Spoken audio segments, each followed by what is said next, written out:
ಪರಿಪೂರ್ಣ ಗುಣಾರ್ಣವಾಯ ವಿಶ್ವೋದಯ ಸ್ಥಿತಿರಯೋ ನಿಯತಿಪ್ರದಾಯ ಜ್ಞಾನಪ್ರದಾಯ ಬುಧಾಸುರಸೌಖ್ಯ ದುಃಖ ಸತ್ಕಾರಣಾಯ ವಿದತಾಯ ನಮೋ ನಮಸ್ತೆ. ಕೃಷ್ಣವೇಣೀ ತೀರ ಸಂಸ್ಥಂ ಕಾರ್ಪರ ಗ್ರಾಮವಾಸಿನಂ ತತ್ತೀರೆ ವಿಫಲಸ್ಥಂ ಶ್ರೀ ನೃಸಿಂಹ ಮನಸಾ ನಮೇ. ಕೃಷ್ಣಾಯ ವಾಸುದೇವಾಯ ಹರಯೇ ಪರಮಾತ್ಮನೇ ಪ್ರಣತ ಕ್ಲೇಶನಾಶಾಯ ಗೋವಿಂದಾಯ ನಮೋ ನಮಃ. ದುಷ್ಟಕಾರಣದಾವಾಕ್ಯಂ ಭಕ್ತಾಭೀಷ್ಟಫಲಪ್ರದಂ ವ್ಯಾಸ ಪ್ರತಿಷ್ಠಿತಂ ವಂದೇ ಸತತಂ ಕಾಡಮಾರುತಿಂ. ವ್ಯಾಪ್ತಿರ್ಯಸ್ಯ ನಿಜೇ ನಿಜೇ ನಮಃ ಸಾ ಪಕ್ಷೇ ಸಪಕ್ಷೇ ಸ್ಥಿತಿಃ ವ್ಯಾವೃತ್ತಿಶ್ಚ ವಿಪಕ್ಷದೋತ ವಿಷಯೇ ಸತ್ಕರ್ಣ ವೈ ಬಾಧಿತೆ. ನೈವಾಸ್ತಿ ಪ್ರತಿಪಕ್ಷೆ ಯುಕ್ತಿರುತರಂ ಶುದ್ಧಂ ಪ್ರಮಾಣಂ ಸಮೇ ಭೂಯಾತ್ ತತ್ವ ವಿನಿರ್ಣಯಾಯ ಭಗವಾನ್ ಆನಂದ ತೀರ್ಥೋ ಮುನಿಃ. ಪೂಜ್ಯಾಯ ರಾಘವೇಂದ್ರಾಯ ಸತ್ಯಧರ್ಮರತಾಯ ಚ ಭಜತಾಂ ಕಲ್ಪವೃಕ್ಷಾಯ ನಮತಾಂ ಕಾಮಧೇನವೇ. ಧ್ರುವ ವಿದ್ವಾಂತ ರವಯೇ ವೈಷ್ಣವೇಂದೀವರೇಂದವೇ ಶ್ರೀರಾಘವೇಂದ್ರ ಗುರವೇ ನಮೋ ಅತ್ಯಂತದಯಾಳವೇ. ಶಿಶಾಂದುಲೇಯ ಮನಸೇತಿ ಧರ್ಮರತಾಯ ಚ ಮಾಧವಾರ್ಯಾಯ ಗುರವೇ ನಮೋ ವೈರಾಗ್ಯಶಾಲಿನೇ.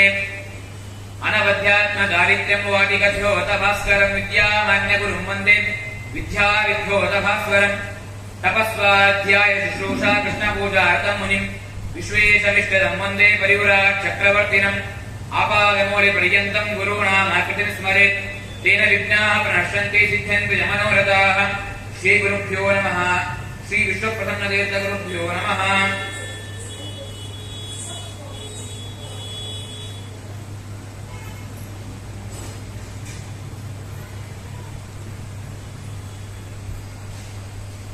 ಕಾಟಕೋಪನಿಷತ್ತು 3ನೇ ದಿನ ಪ್ರವಚನ ಆಗ್ತಾ ಇದೆ. ಹಿಂದಿನ 2 ದಿನ ಏನಾಯ್ತು ಅನ್ನೋದನ್ನ ಸ್ವಲ್ಪ ನಿಮಿಷಗಳ ಕಾಲ ನೋಡಿ ಮುಂದೆ ಸಂಪೂರ್ಣವಾಗಿ ಎಷ್ಟು ಆಗುತ್ತೋ ಅಷ್ಟು ಇವತ್ತು ಉಪನಿಷತ್ತನ್ನ ಮುಗಿಸೋಣ. ಮೊದಲಿಗೆ ಉಪನಿಷತ್ ಅಂತ ಹೇಳಿದ್ರೆ ಏನು, ಆ ಉಪನಿಷತ್ನಲ್ಲಿ ಯಾವ್ಯಾವ ವೇದಗಳನ್ನ ಯಾವ್ಯಾವ ಉಪನಿಷತ್ನಲ್ಲಿ ಹೇಳಿದ್ದಾರೆ, ಅದೇ ರೀತಿಯಾಗಿ ಮತ್ತೆ ಉಪನಿಷತ್ತನ್ನ ಯಾಕೆ ಓದಬೇಕು, ಯಾಕೆ ತಿಳ್ಕೊಳ್ಬೇಕು, ಅದೇ ರೀತಿಯಾಗಿ ಅದನ್ನ ಜೀವನದಲ್ಲಿ ಯಾಕೆ ಅಳವಡಿಸಿಕೊಳ್ಬೇಕು ಅನ್ನೋದನ್ನ ನೋಡಿದ್ವಿ. ಆಮೇಲೆ ಕಾಟಕೋಪನಿಷತ್ತಿನ ಋಷಿ ಯಾರು, ದೇವತೆ ಯಾರು, ಛಂದಸ್ಸು ಯಾವುದು ಅನ್ನೋದನ್ನು ಕೂಡ ತಿಳಿದಿದ್ದೇವೆ. ಆಮೇಲೆ ಈ ಉಪನಿಷತ್ತಿನಲ್ಲಿ ಯಾರ ಸಂವಾದ ಇದೆ ಅನ್ನೋದನ್ನ ನಾವು ನೋಡೋದಾದ್ರೆ ನಚಿಕೇತ ಮತ್ತೆ ಯಮಧರ್ಮರಾಜನ ಸಂವಾದ ರೂಪವಾಗಿ ಉಳ್ಳದ್ದೇ ಈ ಕಾಟಕೋಪನಿಷತ್ತು. ಅಲ್ಲಿ ಮೊದಲೇ ವರವನ್ನ 3 ದಿನ ಉಪವಾಸ ಇರ್ತಾನೆ ಯಮಧರ್ಮರಾಜನ ಮನೆಯಲ್ಲಿ. ನಚಿಕೇತ 3 ದಿನ ಉಪವಾಸ ಇರ್ತಾನೆ. 3 ದಿನ ಉಪವಾಸವಿದ್ದಾಗ ಏನಾದರೂ ನೀನು 3 ವರವನ್ನ ಕೇಳು. ಯಾಕೆ ಅಂತ ಹೇಳಿದ್ರೆ ಆಶಾ ಪ್ರತೀಕ್ಷೆ ಸಂಗತಂ ಸುಮೃತಾಂಸ ಇಷ್ಟಾಪೂರ್ತೆ ಪುತ್ರ ಪಶುಂ ಚತುರ್ವಾನ್ ಯೇ ತದ್ವೃಂತೆ ಪುರುಷಸ್ಯಾಲ್ಪ ಮೇಧಸೋ ಯಸ್ಯ ನಷ್ಟನ್ ವಸತಿ ಬ್ರಾಹ್ಮಣೆ ಗೃಹೇ. ಒಂದು ವೇಳೆ 1 ದಿನ ಉಪವಾಸ ಇದ್ರೆ ಇಷ್ಟೆಲ್ಲ ಕಳ್ಕೊಳ್ತೇನೆ ಅಂತ ಹೇಳಿ ತಿಳಿದಿದ್ದೇವೆ. ಅದರಿಂದಾಗಿ ನಾನು ಇದನ್ನ ಯಾವುದು ಕೂಡ ಕಳ್ಕೊಳ್ಳೋದಿಲ್ಲ, 3 ವರವನ್ನು ಕೇಳು ಅಂತ ಹೇಳಿದಾಗ ಮೊದಲೇ ವರವನ್ನ ಕೇಳ್ತಾನೆ. ಏನು ಅಂತ ಹೇಳಿದ್ರೆ, ನನ್ನ ಅಪ್ಪನಿಗೆ ತುಂಬಾ ಕೋಪ ಬಂದಿದೆ, ಅವನು ಶಾಂತ ಸ್ವಭಾವವುಳ್ಳವನಾಗಿರ್ಬೇಕು, ನಾನು ಮನೆಗೆ ಹೋದಾಗ ನನ್ನನ್ನು ಗುರುತು ಹಿಡಿಬೇಕು, ಅವ್ರ ಮುಖದಲ್ಲಿ ನನ್ನ ನೋಡಿ ಸಂತೋಷ ಬರಬೇಕು. ಮೊದಲೇ ವರ ಕೇಳಿದ. 2ನೇ ವರ ಏನ್ ಕೇಳಿದ ಅಂತ ಹೇಳಿದ್ರೆ, ಸ್ವರ್ಗವನ್ನ ಬೇಕು, ನಂಗೆ ಸ್ವರ್ಗ ಬೇಕು ಅಂತ ಹೇಳಿ ಅನೇಕ ಜೀವರು ಜ್ಯೋತಿಷ್ಠೋಮ ಯಾಗವನ್ನ ಮಾಡ್ತಾರೆ. ಆ ಯಾಗವನ್ನ ಮಾಡುವಾಗ ಆ ಅಗ್ನಿಯಲ್ಲಿರುವಂತವನು ಯಾರು, ಅಗ್ನಿನಾಮಕ ಪರಮಾತ್ಮ ಅಂತ ಹೇಳ್ತಿದ್ದೀರಲ್ವಾ, ಆ ಪರಮಾತ್ಮ ಯಾರು ಅನ್ನೋದನ್ನ ಕೇಳಿದ. ಅದನ್ನು ಕೂಡ ಯಮಧರ್ಮರಾಜ ತಿಳಿಸಿದ ಮೇಲೆ 2ನೇ ವರ ಕೇಳುವ ಪ್ರಸಂಗದಲ್ಲಿಯೇ ಮತ್ತೆರಡು ವರವನ್ನು ಕೊಟ್ಟ. ಏನು ಅಂತ ಹೇಳಿದ್ರೆ, ಆ ಜ್ಯೋತಿಷ್ಠೋಮ ಯಾಗದಲ್ಲಿರುವಂತಹ ಅಗ್ನಿಗೆ ನಚಿಕೇತ ಅಗ್ನಿ ಅಂತ ಹೇಳಿ ಪ್ರಸಿದ್ಧಿಯಾಗಿ ಲೋಕದಲ್ಲಿ, ಅದೇ ರೀತಿಯಾಗಿ ಒಂದು ಬಂಗಾರದ ಹಾರವನ್ನು ಕೂಡ ಆ ನಚಿಕೇತನಿಗೆ ಯಮಧರ್ಮರಾಜ ಕೊಟ್ಟಿದ್ದಾನೆ. ಇನ್ನು 3ನೇ ವರವನ್ನು ಕೇಳಿದ್ದಾನೆ. ಏನು ಅಂತ ಹೇಳಿದ್ರೆ, ಮುಕ್ತರು ಅಂತ ಹೇಳಿದ್ರೆ ಜೀವರು ಎಲ್ಲಿಗೂ ಕೂಡ ಮೋಕ್ಷ ಬೇಕು ಅಂತ ಆಸೆ. ನಾವೆಲ್ಲರೂ ಕೂಡ ಮೋಕ್ಷಿಗಳಲ್ಲ, ಯಾರು ಜ್ಞಾನಿಗಳು ಅವರು ಮಾತ್ರ ಮೋಕ್ಷಿಗಳು. ಅಂತಹ ಮುಕ್ತರು ಮೋಕ್ಷದಲ್ಲಿರುವಾಗ ಅಂತಹ ಮುಕ್ತ ಜೀವಿಗಳಿಗೆ ಪರಮಾತ್ಮ ನಿಯಾಮಕನಾಗಿದ್ದಾನೋ ಇಲ್ವೋ? ಆಯ್ತು, ನಿಯಾಮಕನಾಗಿದ್ದಾನೆ ಅಂತ ಹೇಳಿದ್ರೆ ಅದು ಯಾರು, ಅವನ ಸ್ವರೂಪ ಏನು ಅಂತ ಕೇಳಿದಾಗ ಖಂಡಿತವಾಗ್ಲೂ ಕೂಡ ಮೂರನೇ ವರ ನನ್ನಿಂದ ಕೊಡ್ಲಿಕ್ಕೆ ಆಗಲ್ಲ.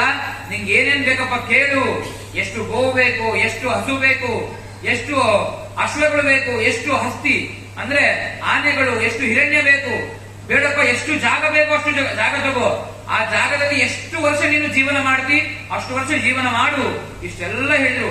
ಇದಾದ್ಮೇಲೆ ತುಂಬಾ ಹೇಳ್ದ ಯಮಧರ್ಮರಾಜ. ಆದ್ರೂ ಕೂಡ ಅದು ಯಾವುದು ಕೂಡ ನನಗೆ ಬೇಡ, ನನಗೆ ನಾನೇನು ಮೂರನೇ ವರ ಕೇಳಿದ್ದೇನಲ್ವಾ ಅದೇ ಕೊಡು ಅಂತ ಹೇಳಿ ಆ ನಚಿಕೇತ ಯಮಧರ್ಮರಾಜನಿಗೆ ಹೇಳಿದ್ದಾನೆ.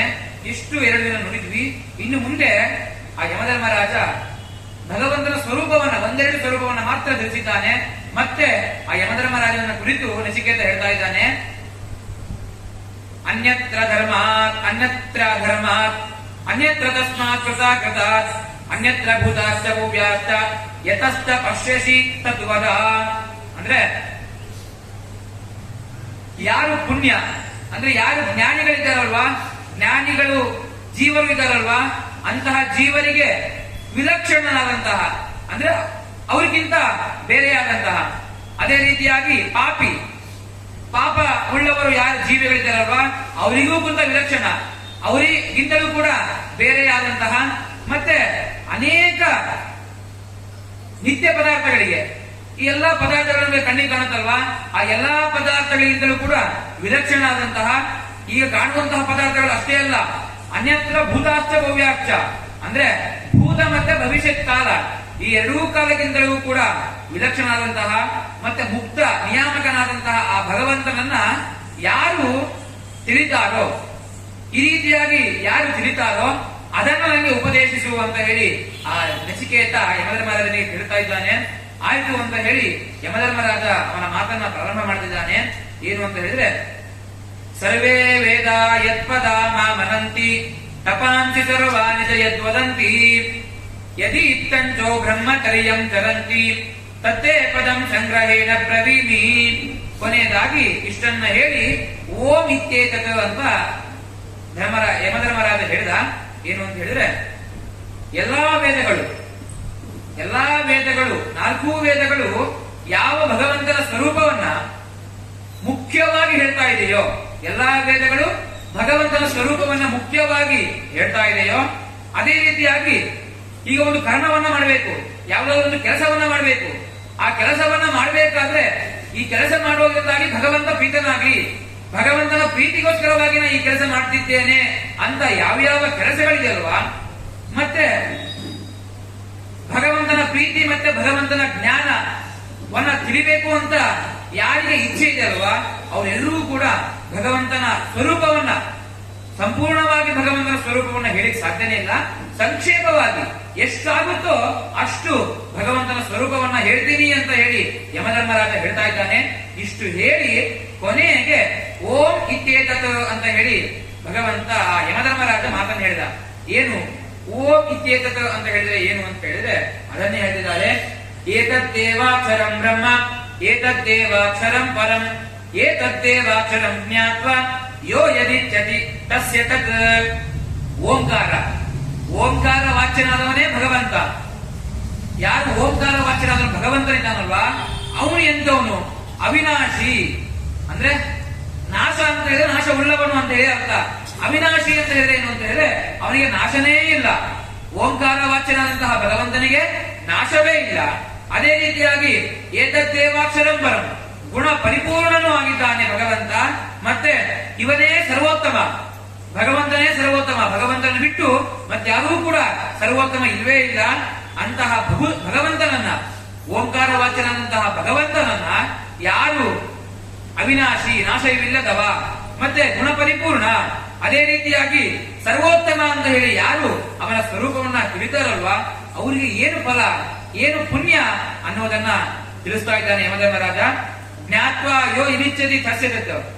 ಎಷ್ಟು ವರ್ಷ ಈಗ ನಾವೆಲ್ಲರೂ ಕೂಡ ಭಗವಂತ ಪರಿಪೂರ್ಣ ಅವನ ಗುಣ ಪರಿಪೂರ್ಣವಾಗಿದೆ, ಅವನ ಅವಿನಾಶಿ, ಅವನೇ ಸರ್ವೋತ್ತಮ ಅಂತ ತಿಳಿದಿವಿ ಅಂತ ಆದ್ರೆ ಆಗ ಇಷ್ಟು ತಿಳಿದರೆ ಮಾತ್ರ ಸಾಧ್ಯ ಇಲ್ಲ.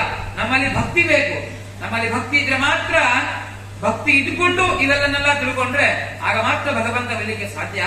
ಯಾಕೆ ಭಕ್ತಿ ಯಾಕೆ ಬೇಕು ಅಂತ ಅನ್ನೋದನ್ನ ನಮಗೆ ಕೃಷ್ಣ ಪರಮಾತ್ಮನೇ ತೋರಿಸಿದ್ದಾನೆ. ಏನು ಅಂತ ಹೇಳಿದ್ರೆ, ಪರಮಾತ್ಮನಿಗೆ ಎಲ್ಲಾ ಈ ಮಹಾಭಾರತ ಕೊನೆಗೆ ಮುಗಿಯುವ ಪ್ರಸಂಗದಲ್ಲಿ ಕೃಷ್ಣನಿಗೆ ತುಲಾಭಾರ ಮಾಡಬೇಕು.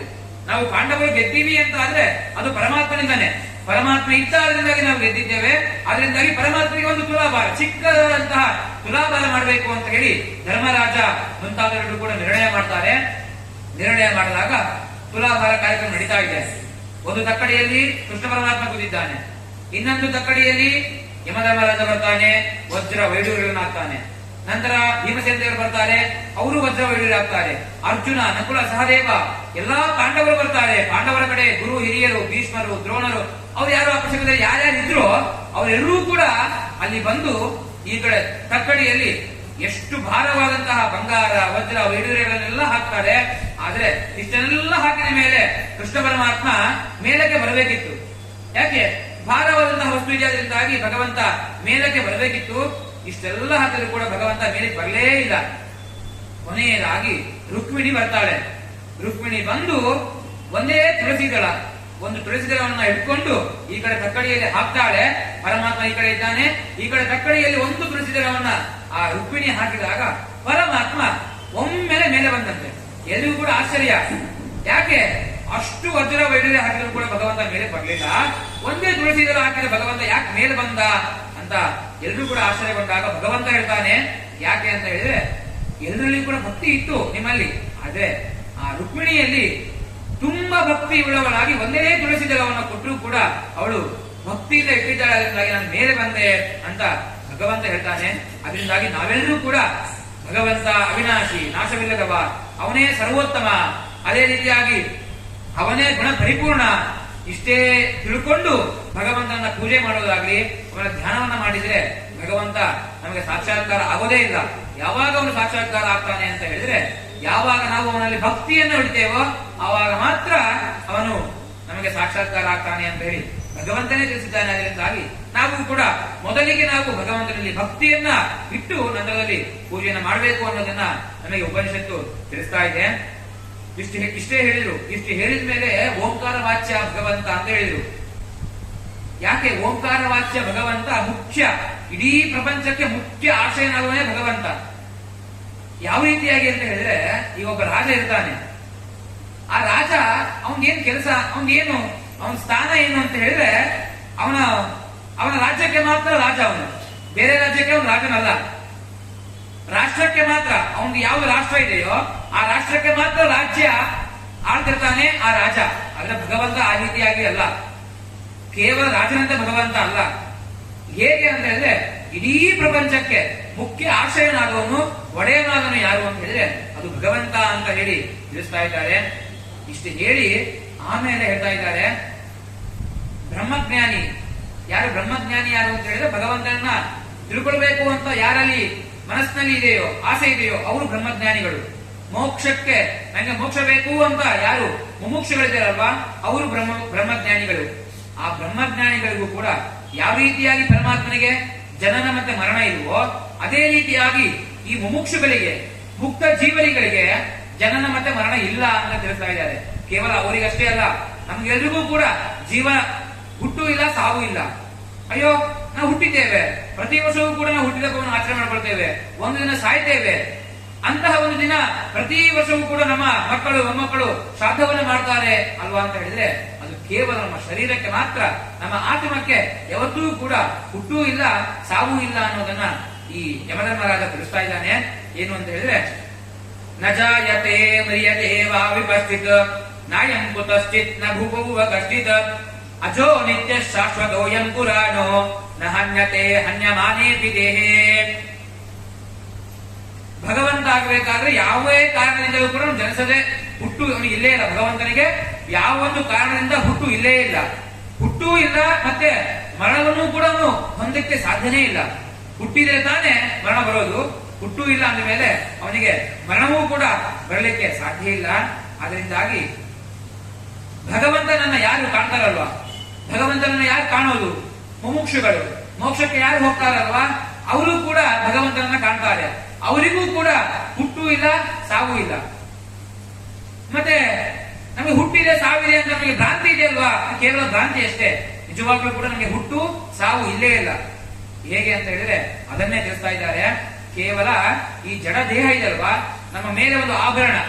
ನಾವು ಯಾವ ರೀತಿಯಾಗಿ ಒಂದು ಆಭರಣವನ್ನು ಹಾಕೊಳ್ತೇವೆ, ಕೊರಳಲ್ಲಿ ಸರವನ್ನು ಹಾಕೊಳ್ತೇವೆ, ಕೈಯಲ್ಲಿ ಬ್ರಾಸ್ಲೆಟ್, ಮತ್ತೆ ಬೆರಳಲ್ಲಿ ಉಂಗುರ, ಇವನ್ನೆಲ್ಲ ಹಾಕೊಳ್ತೇವೆ. ಇವೆಲ್ಲವೂ ಕೂಡ ಏನು? ನಮ್ಮ ದೇಹಕ್ಕೆ ಆಭರಣ. ಅದೇ ರೀತಿಯಾಗಿ ನಮ್ಮ ದೇಹಕ್ಕೆ ಯಾವ ರೀತಿಯಾಗಿ ಈ ಸರ, ಬ್ರಾಸ್ಲೆಟ್, ಉಂಗುರ ಆಭರಣ ಆಗಿದೆಯೋ, ಅದೇ ರೀತಿಯಾಗಿ ನಮ್ಮ ಜೀವಕ್ಕೆ, ನಮ್ಮ ಒಳಗೆ ಇರುವಂತಹ ಜೀವಕ್ಕೆ ಯಾವುದು ಆಭರಣ ಅಂತ ಹೇಳಿದ್ರೆ ಈ ಶರೀರ. ಕೈ, ಕಾಲು ಏನ್ ಕಾಣ್ತಾ ಇದೆಯಲ್ವಾ, ಇದು ಶರೀರ, ಇದು ಆಭರಣ. ಅದರಿಂದಾಗಿ ಈ ಆಭರಣಕ್ಕೆ, ಈ ಶರೀರಕ್ಕೆ ಮಾತ್ರ ಹುಟ್ಟು ಸಾವಿರೋದೇ ಹೊರತು ಜೀವಕ್ಕೆ ಯಾವತ್ತಿಗೂ ಕೂಡ ಸಾವು ಇಲ್ಲ, ಹುಟ್ಟು ಇಲ್ಲ. ಅದರಿಂದಾಗಿ ಜೀವನೂ ಕೂಡ ನಿತ್ಯ ಅಂತ ಹೇಳಿ ನಮಗೆ ಉಪನಿಷತ್ತು ತಿಳಿಸ್ತಾ ಇದೆ. ಅದರಿಂದಾಗಿ ನಾವೆಲ್ಲರೂ ಕೂಡ ಮುಂದೆ ನಮಗೆ ಉಪನಿಷತ್ತೇ ತಿಳಿಸುತ್ತೆ ಯಾಕೆ ಜೀವನಿಗೆ ಹುಟ್ಟು ಮತ್ತೆ ಸಾವು ಯಾಕಿಲ್ಲ, ನಿತ್ಯ ಯಾಕೆ ಅಂತ ಹೇಳಿದ್ರೆ ನಮಗೆ ಆ ಉಪನಿಷತ್ತೇ ತಿಳಿಸ್ತಾ ಇದೆ. ಏನು ಅಂತ ಹೇಳಿದ್ರೆ ಹಂತಾಚೇ ಮನ್ಯತೆ ಹಂತುಂ ಹತಶ್ಚೇ ಮನ್ಯತೆ ಹತಂ ಉಭೌತೌ ನ ವಿಜಾನೀತಃ ನಾಯಂ ಹಂತಿನ ಹನ್ಯತೆ ಅಂತ ಉಪನಿಷತ್ತು ನಮಗೆ ತಿಳಿಸ್ತು. ಏನು ಈ ಶ್ಲೋಕದ ಅರ್ಥ ಏನು, ತಾತ್ಪರ್ಯ ಏನು ಅಂತ ಹೇಳಿದ್ರೆ, ಈಗ ಯಾರೋ ಒಬ್ಬ ನಮ್ಮನ್ನ ಕೊಲ್ಲಬೇಕು ಅಂತ ಬಂದಿದ್ದಾನೆ, ಯಾರೋ ಒಬ್ಬ ನಮ್ಮನ್ನ ಕೊಲ್ಲಬೇಕು ಅಂತ ಬಂದಿದ್ದಾನೆ. ಅವನು ಈ ಜೀವವನ್ನ ಕೊಲ್ತೇನೆ ಅಂತ ಹೇಳಿ ಭ್ರಾಂತಿಯಲ್ಲಿದ್ದಾನೆ. ಈಗ ನಾನು ಯಾರನ್ನಾದ್ರೂ ಕೂಡ ಕೊಲ್ಲಿಕ್ಕೆ ಹೋದೆ ಅಂತ ಹೇಳಿದ್ರೆ ನನಗೆ ಏನಿದೆ ನನ್ನ ಮನಸ್ಸಿನಲ್ಲಿ, ಆ ಜೀವವನ್ನ ಕೊಲ್ತೇನೆ. ಅವನು ಯಾರು ಸಾಯ್ಬೇಕು ಅಂತಿದ್ದಾನಲ್ವಾ, ಈಗ ನನ್ನನ್ನೇ ಯಾರೋ ಕೊಲ್ಲಿಕ್ಕೆ ಬಂದಿದ್ದಾರೆ, ನನಗೇನಿದೆ ಅವಾಗ, ಅಯ್ಯೋ ನನ್ನ ಜೀವ ಹೋಗುತ್ತೆ ಅಂತ ನನಗಿದೆ. ಇದು ಕೇವಲ ಭ್ರಾಂತಿ. ನನ್ನ ಜೀವ ಹೋಗುತ್ತೆ, ನಾನು ಈ ಜೀವನ ಸಾಯಿಸ್ತೇನೆ ಅಂತ ಏನು ವ್ಯವಹಾರ ಇದೆ ಅಲ್ವಾ, ಇದೆಲ್ಲವೂ ಕೂಡ ಭ್ರಾಂತಿ ಅಷ್ಟೇ. ಅಲ್ಲಿ ಅವನು ಸಾಯಿಸೋದು ಜೀವವನ್ನ ಅಲ್ಲ, ಕೇವಲ ಶರೀರವನ್ನ ಮಾತ್ರ ಅವನು ಸಾಯಿಸೋದು, ಶರೀರವನ್ನ ಮಾತ್ರ ಸಾಯಿಸೋದು. ಅದೇ ರೀತಿಯಾಗಿ ನಮ್ಮನ್ನ ಯಾರಾದ್ರೂ ಕೂಡ ಸಾಯಿಸಲಿಕ್ಕೆ ಬಂದ್ರೆ ಅವರು ಕೂಡ ನಮ್ಮ ಜೀವವನ್ನ ಸಾಯಿಸೋದಿಲ್ಲ, ನಮ್ಮ ಶರೀರವನ್ನ ಮಾತ್ರ ಸಾಯಿಸೋದು. ಅದರಿಂದಾಗಿ ಜೀವ ಮತ್ತೆ ಶರೀರಕ್ಕೆ ಭೇದ ಇದೆ, ಅಭೇದ ಇಲ್ಲ. ಜೀವವೇ ಬೇರೆ, ಈ ಶರೀರವೇ ಬೇರೆ ಅನ್ನೋದನ್ನ ಈ ನಮಗೆ ಉಪನಿಷತ್ತು ತಿಳಿಸ್ತಾ ಇದೆ. ಇಷ್ಟು ತಿಳಿಸಿ ಅದಾದ ಮೇಲೆ ಮುಂದೆ ಪರಮಾತ್ಮ ಎಂತವನು ಅಂತ, ಭಗವಂತ ಎಂತವನು ಅಂತ ತಿಳಿಸ್ತಾ ಇದೆ ಉಪನಿಷತ್ತು.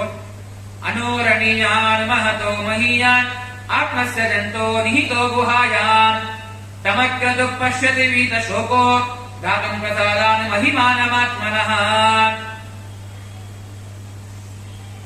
ಇದಕ್ಕೂ ಮುಂಚೆ ಜೀವ ಅಂದ್ರೆ ಜೀವನೇ ಬೇರೆ ಮತ್ತೆ ಈ ಶರೀರವೇ ಬೇರೆ ಅಂತ ಹೇಳಿ ಉಪನಿಷತ್ತು ತಿಳಿಸ್ತಾ ಇದೆ. ಅದೇ ರೀತಿಯಾಗಿ ನಮ್ಮ ದಾಸರು ಕೂಡ ಒಂದು ಪದ್ಯದಲ್ಲಿ ತಿಳಿಸ್ತಾರೆ. ಏನು ಅಂತ ಹೇಳಿದ್ರೆ, ಬಾಯಾರಿತು ಎಂದು ಬಾವಿ ನೀರಿಗೆ ಹೋದೆ, ಬಾಯಾರಿತು ಎಂದು ಬಾವಿ ನೀರಿಗೆ ಹೋದೆ, ಬಾವಿಯಲ್ಲಿ ಜಲಬತ್ತಿ ಬರಿದಾಯಿತು ಹರಿಯೇ, ಬಾವಿಯಲ್ಲಿ ಜಲಬತ್ತಿ ಬರಿದಾಯಿತು ಹರಿಯೇ, ಬರಿದಾಯಿತು ಹರಿಯೇ. ಯಾರಿಗೆ ಯಾರುಂಟು ಎರವಿನ ಸಂಸಾರ, ಯಾರಿಗೆ ಯಾರುಂಟು ಎರವಿನ ಸಂಸಾರ, ನೀರ ಮೇಲಿನ ಗುಳ್ಳೆ ನಿಜವಲ್ಲದರಿಯೇ, ಯಾರಿಗೆ ಯಾರುಂಟು ಎರವಿನ ಸಂಸಾರ. ಕೊನೆಗೆ ದಾಸರು ಹೇಳಿದರು, ನೀರ ಮೇಲಿನ ಗುಳ್ಳೆ ಯಾವ ರೀತಿಯಾಗಿ ಶಾಶ್ವತ, ಯಾವಾಗಲೂ ಕೂಡ ನೀರ ಮೇಲೆ ಗುಳ್ಳೆ ಇದ್ದೇ ಇರುತ್ತಾ? ಖಂಡಿತವಾಗ್ಲೂ ಇಲ್ಲ. ನಾವು ಒಮ್ಮೆ ಹೋಗಿ ನೀರನ್ನು ಹೀಗೆ ಮಾಡಿದ್ರೆ ಗುಳ್ಳೆ ಹೋಗ್ಬಿಡುತ್ತೆ. ಅದೇ ರೀತಿಯಾಗಿ ಈ ಸಂಸಾರವೂ ಅಷ್ಟೇ, ಈ ಶರೀರವೂ ಅಷ್ಟೇ, ಯಾವಾಗಲೂ ಕೂಡ ನಮ್ಮ ಒಟ್ಟಿಗೆ ಇರೋದೇ ಇಲ್ಲ. ನಮ್ಮ ಜೀವದ ಒಟ್ಟಿಗೆ ಯಾವತ್ತೂ ಕೂಡ ಈ ಶರೀರ ಮತ್ತೆ ನಾವು ಈ ಜೀವ ಒಟ್ಟಿಗೆ ಶರೀರ ಯಾವತ್ತೂ ಕೂಡ ಇಲ್ಲ ಅಂತ ಹೇಳಿ ದಾಸರು ಹೇಳ್ತಾ ಇದ್ದಾರೆ. ಅದರಿಂದಾಗಿ ಯಾವತ್ತೂ ಕೂಡ ನಮ್ಮ ಶರೀರ, ಇದು ನಮ್ಮ ದೇಹ, ನಮ್ಮ ಕೈ, ನಮ್ಮ ಕಾಲು ಅಂತ ಹೇಳಿ ಯಾವತ್ತೂ ಕೂಡ ವ್ಯಾಮೋಹ ನಮ್ಮಲ್ಲಿ ಬರಲೇಬಾರದು ಅಂತ ಹೇಳಿ ಅನೇಕ ದಾಸವರೇಣ್ಯರು, ಅದೇ ರೀತಿಯಾಗಿ ಅನೇಕ ಉಪನಿಷತ್ತು ನಮಗೆ ತಿಳಿಸ್ತಾ ಇದೆ. ಇನ್ನು ಈಗ ಮುಂದೆ ಭಗವಂತನ ಸ್ವರೂಪವನ್ನ ಪ್ರಶ್ನೆ ಮಾಡಿದ್ದ ಯಾರು? ನಚಿಕೇತ. ಅದನ್ನ ತಿಳಿಸ್ತಾ ಇದ್ದಾನೆ. ಅನೋರಣೀಯಾನ್ ಮಹತೋ ಮಹೀಯಾನ್ ಆತ್ಮಸ್ಯ ಜಂತೋ ನಿಹಿತೋ ಗುಹಾಯಾನ್. ಅಂದ್ರೆ ಅನೋರಣೀಯ. ಭಗವಂತ ಯಾವ ರೀತಿಯಾಗಿದ್ದಾನಂತ ಹೇಳಿದ್ರೆ, ಇಡೀ ಲೋಕದಲ್ಲಿ ಯಾವುದು ಸೂಕ್ಷ್ಮ ವಸ್ತು, ಯಾವುದು ಅಣು, ಯಾವುದು ಚಿಕ್ಕದಾದಂತಹ ವಸ್ತು ಇದೆಯಲ್ವಾ, ಅದಕ್ಕಿಂತಲೂ ಚಿಕ್ಕವನಾಗಿದ್ದಾನೆ ಭಗವಂತ. ಇನ್ನು ಮಹತೋ ಮಹೀಯಾನ್, ಪ್ರಪಂಚದಲ್ಲಿ ಯಾವುದು ದೊಡ್ಡದಾದಂತಹ ವಸ್ತು ಇದೆಯಲ್ವಾ, ಇದೇ ದೊಡ್ಡದ ವಸ್ತು ಅಂತ ಪ್ರಪಂಚದಲ್ಲಿ ಇದೆ ಅಲ್ವಾ, ಅದಕ್ಕಿಂತಲೂ ದೊಡ್ಡವನಾದನು ಯಾರು ಅಂತ ಹೇಳಿದ್ರೆ ಭಗವಂತ. ಅವನೇ ಅಣು, ಅವನೇ ಮಹತ್ತು ಅಂತ ನಮಗೆ ಈ ಉಪನಿಷತ್ತು ತಿಳಿಸ್ತಾ ಇದೆ. ಇನ್ನು ಮುಂದೆ ಭಗವಂತ ಎಂತವನು ಅಂತ ಹೇಳ್ತಿದ್ದಾನೆ. ಭಗವಂತ ಸರ್ವಶಕ್ತ, ಗುಣ ಪರಿಪೂರ್ಣ ಮತ್ತೆ ಸರ್ವಶಕ್ತ ಅಂತ ಹೇಳ್ತಿದ್ದಾರೆ. ಹೇಗೆ ಭಗವಂತ ಸರ್ವಶಕ್ತ ಹೇಗೆ ಅನ್ನೋದನ್ನ ನಮಗೆ ಉಪನಿಷತ್ತು ತಿಳಿಸ್ತಾ ಇದೆ. ಆಸೀನೋ ದೂರಂ ವ್ರಜತಿ ಶಯಾನೋ ಯಾತಿ ಸರ್ವತಃ ಐಶ್ವರ್ಯಮದ್ ಭಗವಾನ್ ವಿಷ್ಣು ವಿರುದ್ಧಂ ಘಟಯತ್ಯಸೋ ಅಂತ ಹೇಳಿ. ಅಂದ್ರೆ ವಿರುದ್ಧಂ ಘಟಯತ್ಯಸೋ, ವಿರೋಧ ವಿರುದ್ಧ ಅಂತ ಹೇಳಿದ್ರೆ, ಈಗ ಭೂಮಿಗೆ ಯಾವುದು ವಿರುದ್ಧ ಆಕಾಶ, ನೀರಿಗೆ ಯಾವುದು ವಿರುದ್ಧ ಬೆಂಕಿ, ಇಷ್ಟು ಗೊತ್ತು. ಯಾವ ಯಾವ ವಿರುದ್ಧ ಧರ್ಮಗಳಿದೆ ಅಲ್ವಾ, ಅಂತಹ ಒಂದು ವಿರುದ್ಧ ಧರ್ಮಗಳನ್ನ ಅವನಲ್ಲಿ ಇದೆ. ಒಂದು ವಿರುದ್ಧ ಧರ್ಮಗಳು ಆ ಭಗವಂತನಲ್ಲಿ ಇದೆ. ಅದರಿಂದಾಗಿ ಅವನು ಸರ್ವಶಕ್ತ. ಹೇಗೆ ಅಂತ ತಿಳಿಸ್ತಾ ಇದ್ದಾರೆ. ಆಸೀನೋ ದೂರ ಪ್ರಜತಿ, ಅವನು ಕೂದಲ್ಲಿಯೇ ದೂರಕ್ಕೆ ಹೋಗ್ತಾನೆ. ಇಲ್ಲಿ ಕೂತಿರ್ತಾನೆ ಅಂತ ಹೇಳಿದ್ರೆ ಅಲ್ಲಿ ಹೋಗಿ ಬರುವಂತಹ ಸಾಮರ್ಥ್ಯ ಭಗವಂತನಿಗೆ ಇದೆ. ಮತ್ತೆ ಶಯಾನೋ ಯಾತಿ ಸರ್ವತಃ, ಅವನು ಮಲ್ಕೊಂಡೆ ಎಲ್ಲಾ ಕಾರ್ಯಗಳನ್ನ ಎಲ್ಲವನ್ನೂ ಕೂಡ ಮಾಡ್ತಾನೆ, ಸರ್ವಶಕ್ತನಾಗಿದ್ದಾನೆ. ಅನೇಕ ವಿರುದ್ಧ ಧರ್ಮಗಳು ಇವನಲ್ಲಿ ಇದೆ. ಆದ್ರಿಂದಾಗಿ ಇವನು ಸರ್ವಶಕ್ತ ಅಂತ ಹೇಳಿ ನಮಗೆ ವರಾಹ ಪುರಾಣ ತಿಳಿಸ್ತಾ ಇದೆ. ಇನ್ನು ಭಗವಂತ ಎಲ್ಲೆಲ್ಲಿ ಇದ್ದಾನೆ ಅನ್ನೋದನ್ನ, ಭಗವಂತ ಯಾವ ರೀತಿಯಾಗಿ ನಮಗೆ ತೋರ್ತಾನೆ, ಭಗವಂತ ಅನುಗ್ರಹ ಹೇಗ್ ಮಾಡ್ತಾನೆ ಅನ್ನೋದನ್ನ ಉಪನಿಷತ್ತು ತಿಳಿಸ್ತಾ ಇದೆ. ಭಗವಂತ ಹೇಗೆ ಅನುಗ್ರಹ ಮಾಡುವುದು ಅಂತ ಹೇಳಿದ್ರೆ, ಕೇವಲ ಸಾಕ್ಷಾತ್ಕಾರದಿಂದ ಮಾತ್ರ ಭಗವಂತ ಅನುಗ್ರಹ ಮಾಡುವುದು, ಅದನ್ನ ತಿಳಿಸ್ತಾ ಇದೆ.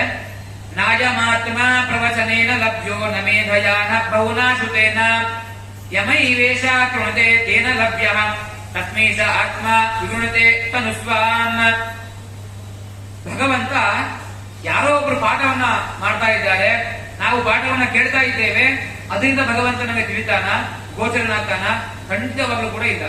ಯಾರೋ ಒಬ್ರು ಪಾಠವನ್ನ ಮಾಡ್ತಿದ್ದಾರೆ ಅನ್ನೋದ್ರಿಂದ ಭಗವಂತ ಗೋಚರ ಆಗೋದೇ ಇಲ್ಲ. ಇನ್ನು ನಾವು ನಮ್ಮ ಬುದ್ಧಿ ಸಾಕಷ್ಟು ಇದೆ, ಪ್ರಜ್ಞಾವಂತರಾಗಿದ್ದೇವೆ, ನಮ್ಮ ಬಲನೂ ಅಷ್ಟೇ ಇದೆ, ನಮ್ಮ ಬುದ್ಧಿಯೂ ಅಷ್ಟೇ ಇದೆ. ನಮ್ಮ ಬುದ್ಧಿಯಿಂದ ಭಗವಂತನನ್ನ ತಿಳಿಯಲಿಕ್ಕೆ ಸಾಧ್ಯನಾ? ಖಂಡಿತವಾಗ್ಲೂ ಕೂಡ ನಮ್ಮ ಬುದ್ಧಿಯಿಂದಲೂ ಕೂಡ ಭಗವಂತನನ್ನ ತಿಳಿಯಲಿಕ್ಕೆ ಸಾಧ್ಯನೇ ಇಲ್ಲ. ಮತ್ತೆ ಹೇಗೆ ಭಗವಂತ ಹೇಗೆ ನಮಗೆ ಅನುಗ್ರಹ ಮಾಡ್ತಾನೆ ಅಂತ ಹೇಳಿದ್ರೆ, ಅವನಿಗೆ ಮೊದಲು ನಾವು ಪ್ರೀತಿ ಪಾತ್ರ ಆಗಬೇಕು. ಇವನು ನನ್ನ ಭಕ್ತ ಅಂತ ಹೇಳಿ ಭಗವಂತನಿಗೆ ಗೊತ್ತಾಗಬೇಕು. ಆವಾಗ ಮಾತ್ರ ಭಗವಂತ ಅನುಗ್ರಹ ಮಾಡೋದು, ಭಗವಂತ ಸಾಕ್ಷಾತ್ಕಾರ ಆಗೋದು. ಅದನ್ನ ನಾವು ಹಿಂದಿನ ದಿನ ಭಕ್ತ ಅಂಬರೀಷ ಯಾವ ರೀತಿಯಾಗಿ ಭಗವಂತನಿಗೆ ಅವನು ಪ್ರೀತಿ ಪಾತ್ರನಾಗಿದ್ದ ಅನ್ನೋದನ್ನ ಹಿಂದಿನ ದಿನ ನೋಡಿದ್ವಿ, ಭಕ್ತ ಅಂಬರೀಷನ ಬಗ್ಗೆ. ಅದೇ ರೀತಿಯಾಗಿ ನಾವು ಕೂಡ ಮೊದಲಿಗೆ ಭಗವಂತನಲ್ಲಿ ಭಕ್ತಿ ಇಡಬೇಕು, ನಂತರ ಭಗವಂತನಿಗೆ ಪ್ರೀತಿ ಪಾತ್ರರಾಗಬೇಕು. ಆಮೇಲೆ ನಮಗೆ ಭಗವಂತನ ಅನುಗ್ರಹ ಮತ್ತೆ ಸಾಕ್ಷಾತ್ಕಾರ ಆಗುತ್ತೆ ಅನ್ನೋದನ್ನ ನಮಗೆ ಉಪನಿಷತ್ತು ತಿಳಿಸ್ತಾ ಇದೆ. ಮತ್ತೆ ಆಯ್ತು, ಭಗವಂತ ಯಾರಿಗೆ ಅನುಗ್ರಹ ಮಾಡ್ತಾನೆ ಅನ್ನೋದನ್ನ ಹೇಳಿದ್ರಿ. ಎಂತವರಿಗೆ ಅನುಗ್ರಹ ಮಾಡೋದಿಲ್ಲ ಭಗವಂತ, ಅದು ಕೂಡ ಬೇಕಲ್ವಾ? ನಾವು ಎಷ್ಟೇ ನಮಸ್ಕಾರ ಮಾಡ್ತೇವೆ, ಎಷ್ಟೇ ಪ್ರದಕ್ಷಿಣೆ ಆಗ್ತೇವೆ, ಎಷ್ಟೇ ಪಾರಾಯಣ ಮಾಡ್ತೇವೆ, ದಾಸರ ಪದ ಆಡ್ತೇವೆ, ಆದ್ರೂ ಕೂಡ ಭಗವಂತನಿಗೆ ಅನುಗ್ರಹ ಮಾಡ್ತಾ ಇಲ್ಲ. ಯಾಕೆ ಅಂತ ಹೇಳಿದ್ರೆ ಉಪನಿಷತ್ತು ತಿಳಿಸ್ತಾ ಇದೆ, ಎಂತವರಿಗೆ ಭಗವಂತ ಅನುಗ್ರಹ ಮಾಡೋದಿಲ್ಲ ಅಂತ ಹೇಳಿದ್ರೆ, ನಾವಿಯತೋ ದುಶ್ಚರಿತಾತ್ ನಾಶಂತೋ ನಾಶಮಾಹಿತ ನಾಶಂತ ಮಾನಸೋ ವಾಪಿ ಪ್ರಜ್ಞಾನೇನೇವಮಾಪ್ನುಯಾತ್. ಇಂಥವರಿಗೆ ಭಗವಂತ ಅನುಗ್ರಹ ಮಾಡೋದಿಲ್ಲ.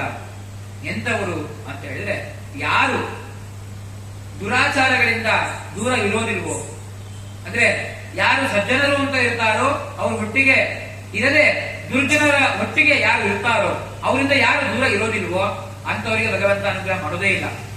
ಇನ್ನು ಯಾರಲ್ಲಿ ಯಾರ ಬುದ್ಧಿ ಭಗವಂತನಲ್ಲಿ ಆಸಕ್ತಿ ಉಳ್ಳದ್ದಾಗಿಲ್ವೋ, ನಮ್ಮ ಬುದ್ಧಿಯಲ್ಲಿ ಭಗವಂತ ಇಲ್ಲ ಅಂತವರಿಗೆ ಭಗವಂತ ಅನುಗ್ರಹವನ್ನ ಮಾಡೋದೇ ಇಲ್ಲ.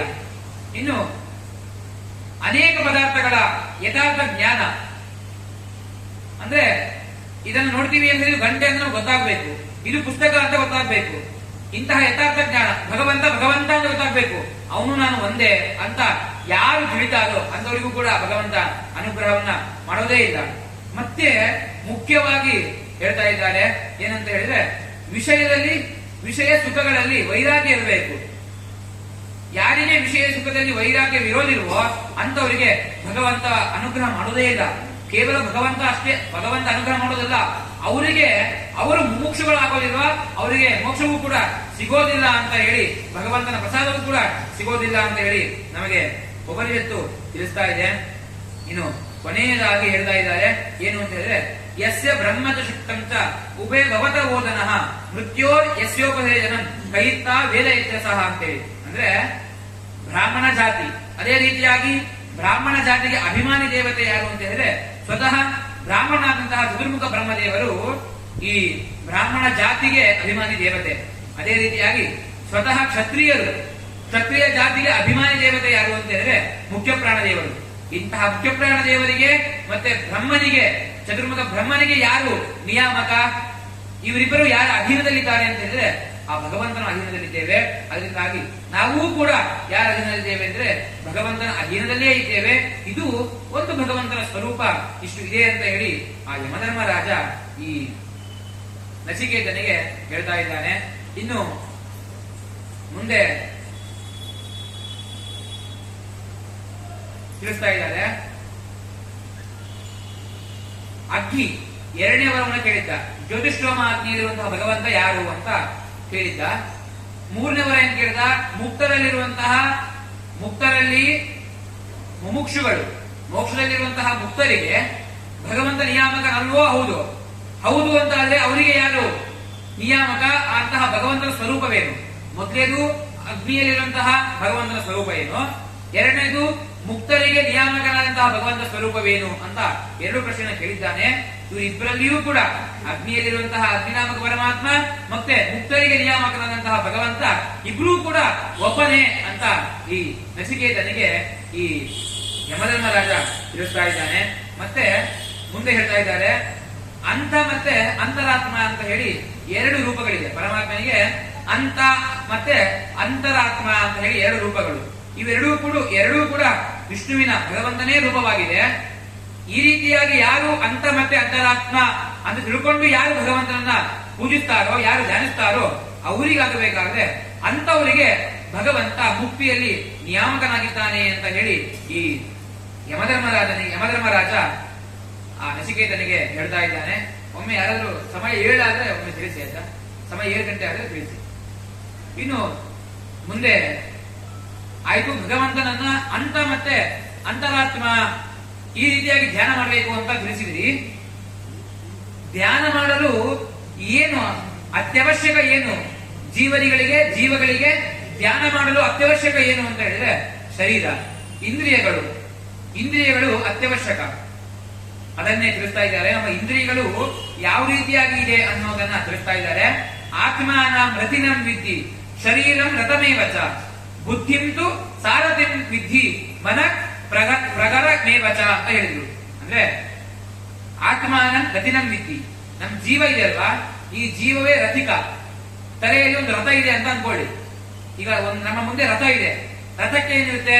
ಅಶ್ವಗಳು ಇರುತ್ತೆ, ಹಗ್ಗ ಇರುತ್ತೆ, ಒಬ್ಬ ರಥಿಕನಿರ್ತಾನೆ, ಒಂದು ರಥ ಇರುತ್ತೆ.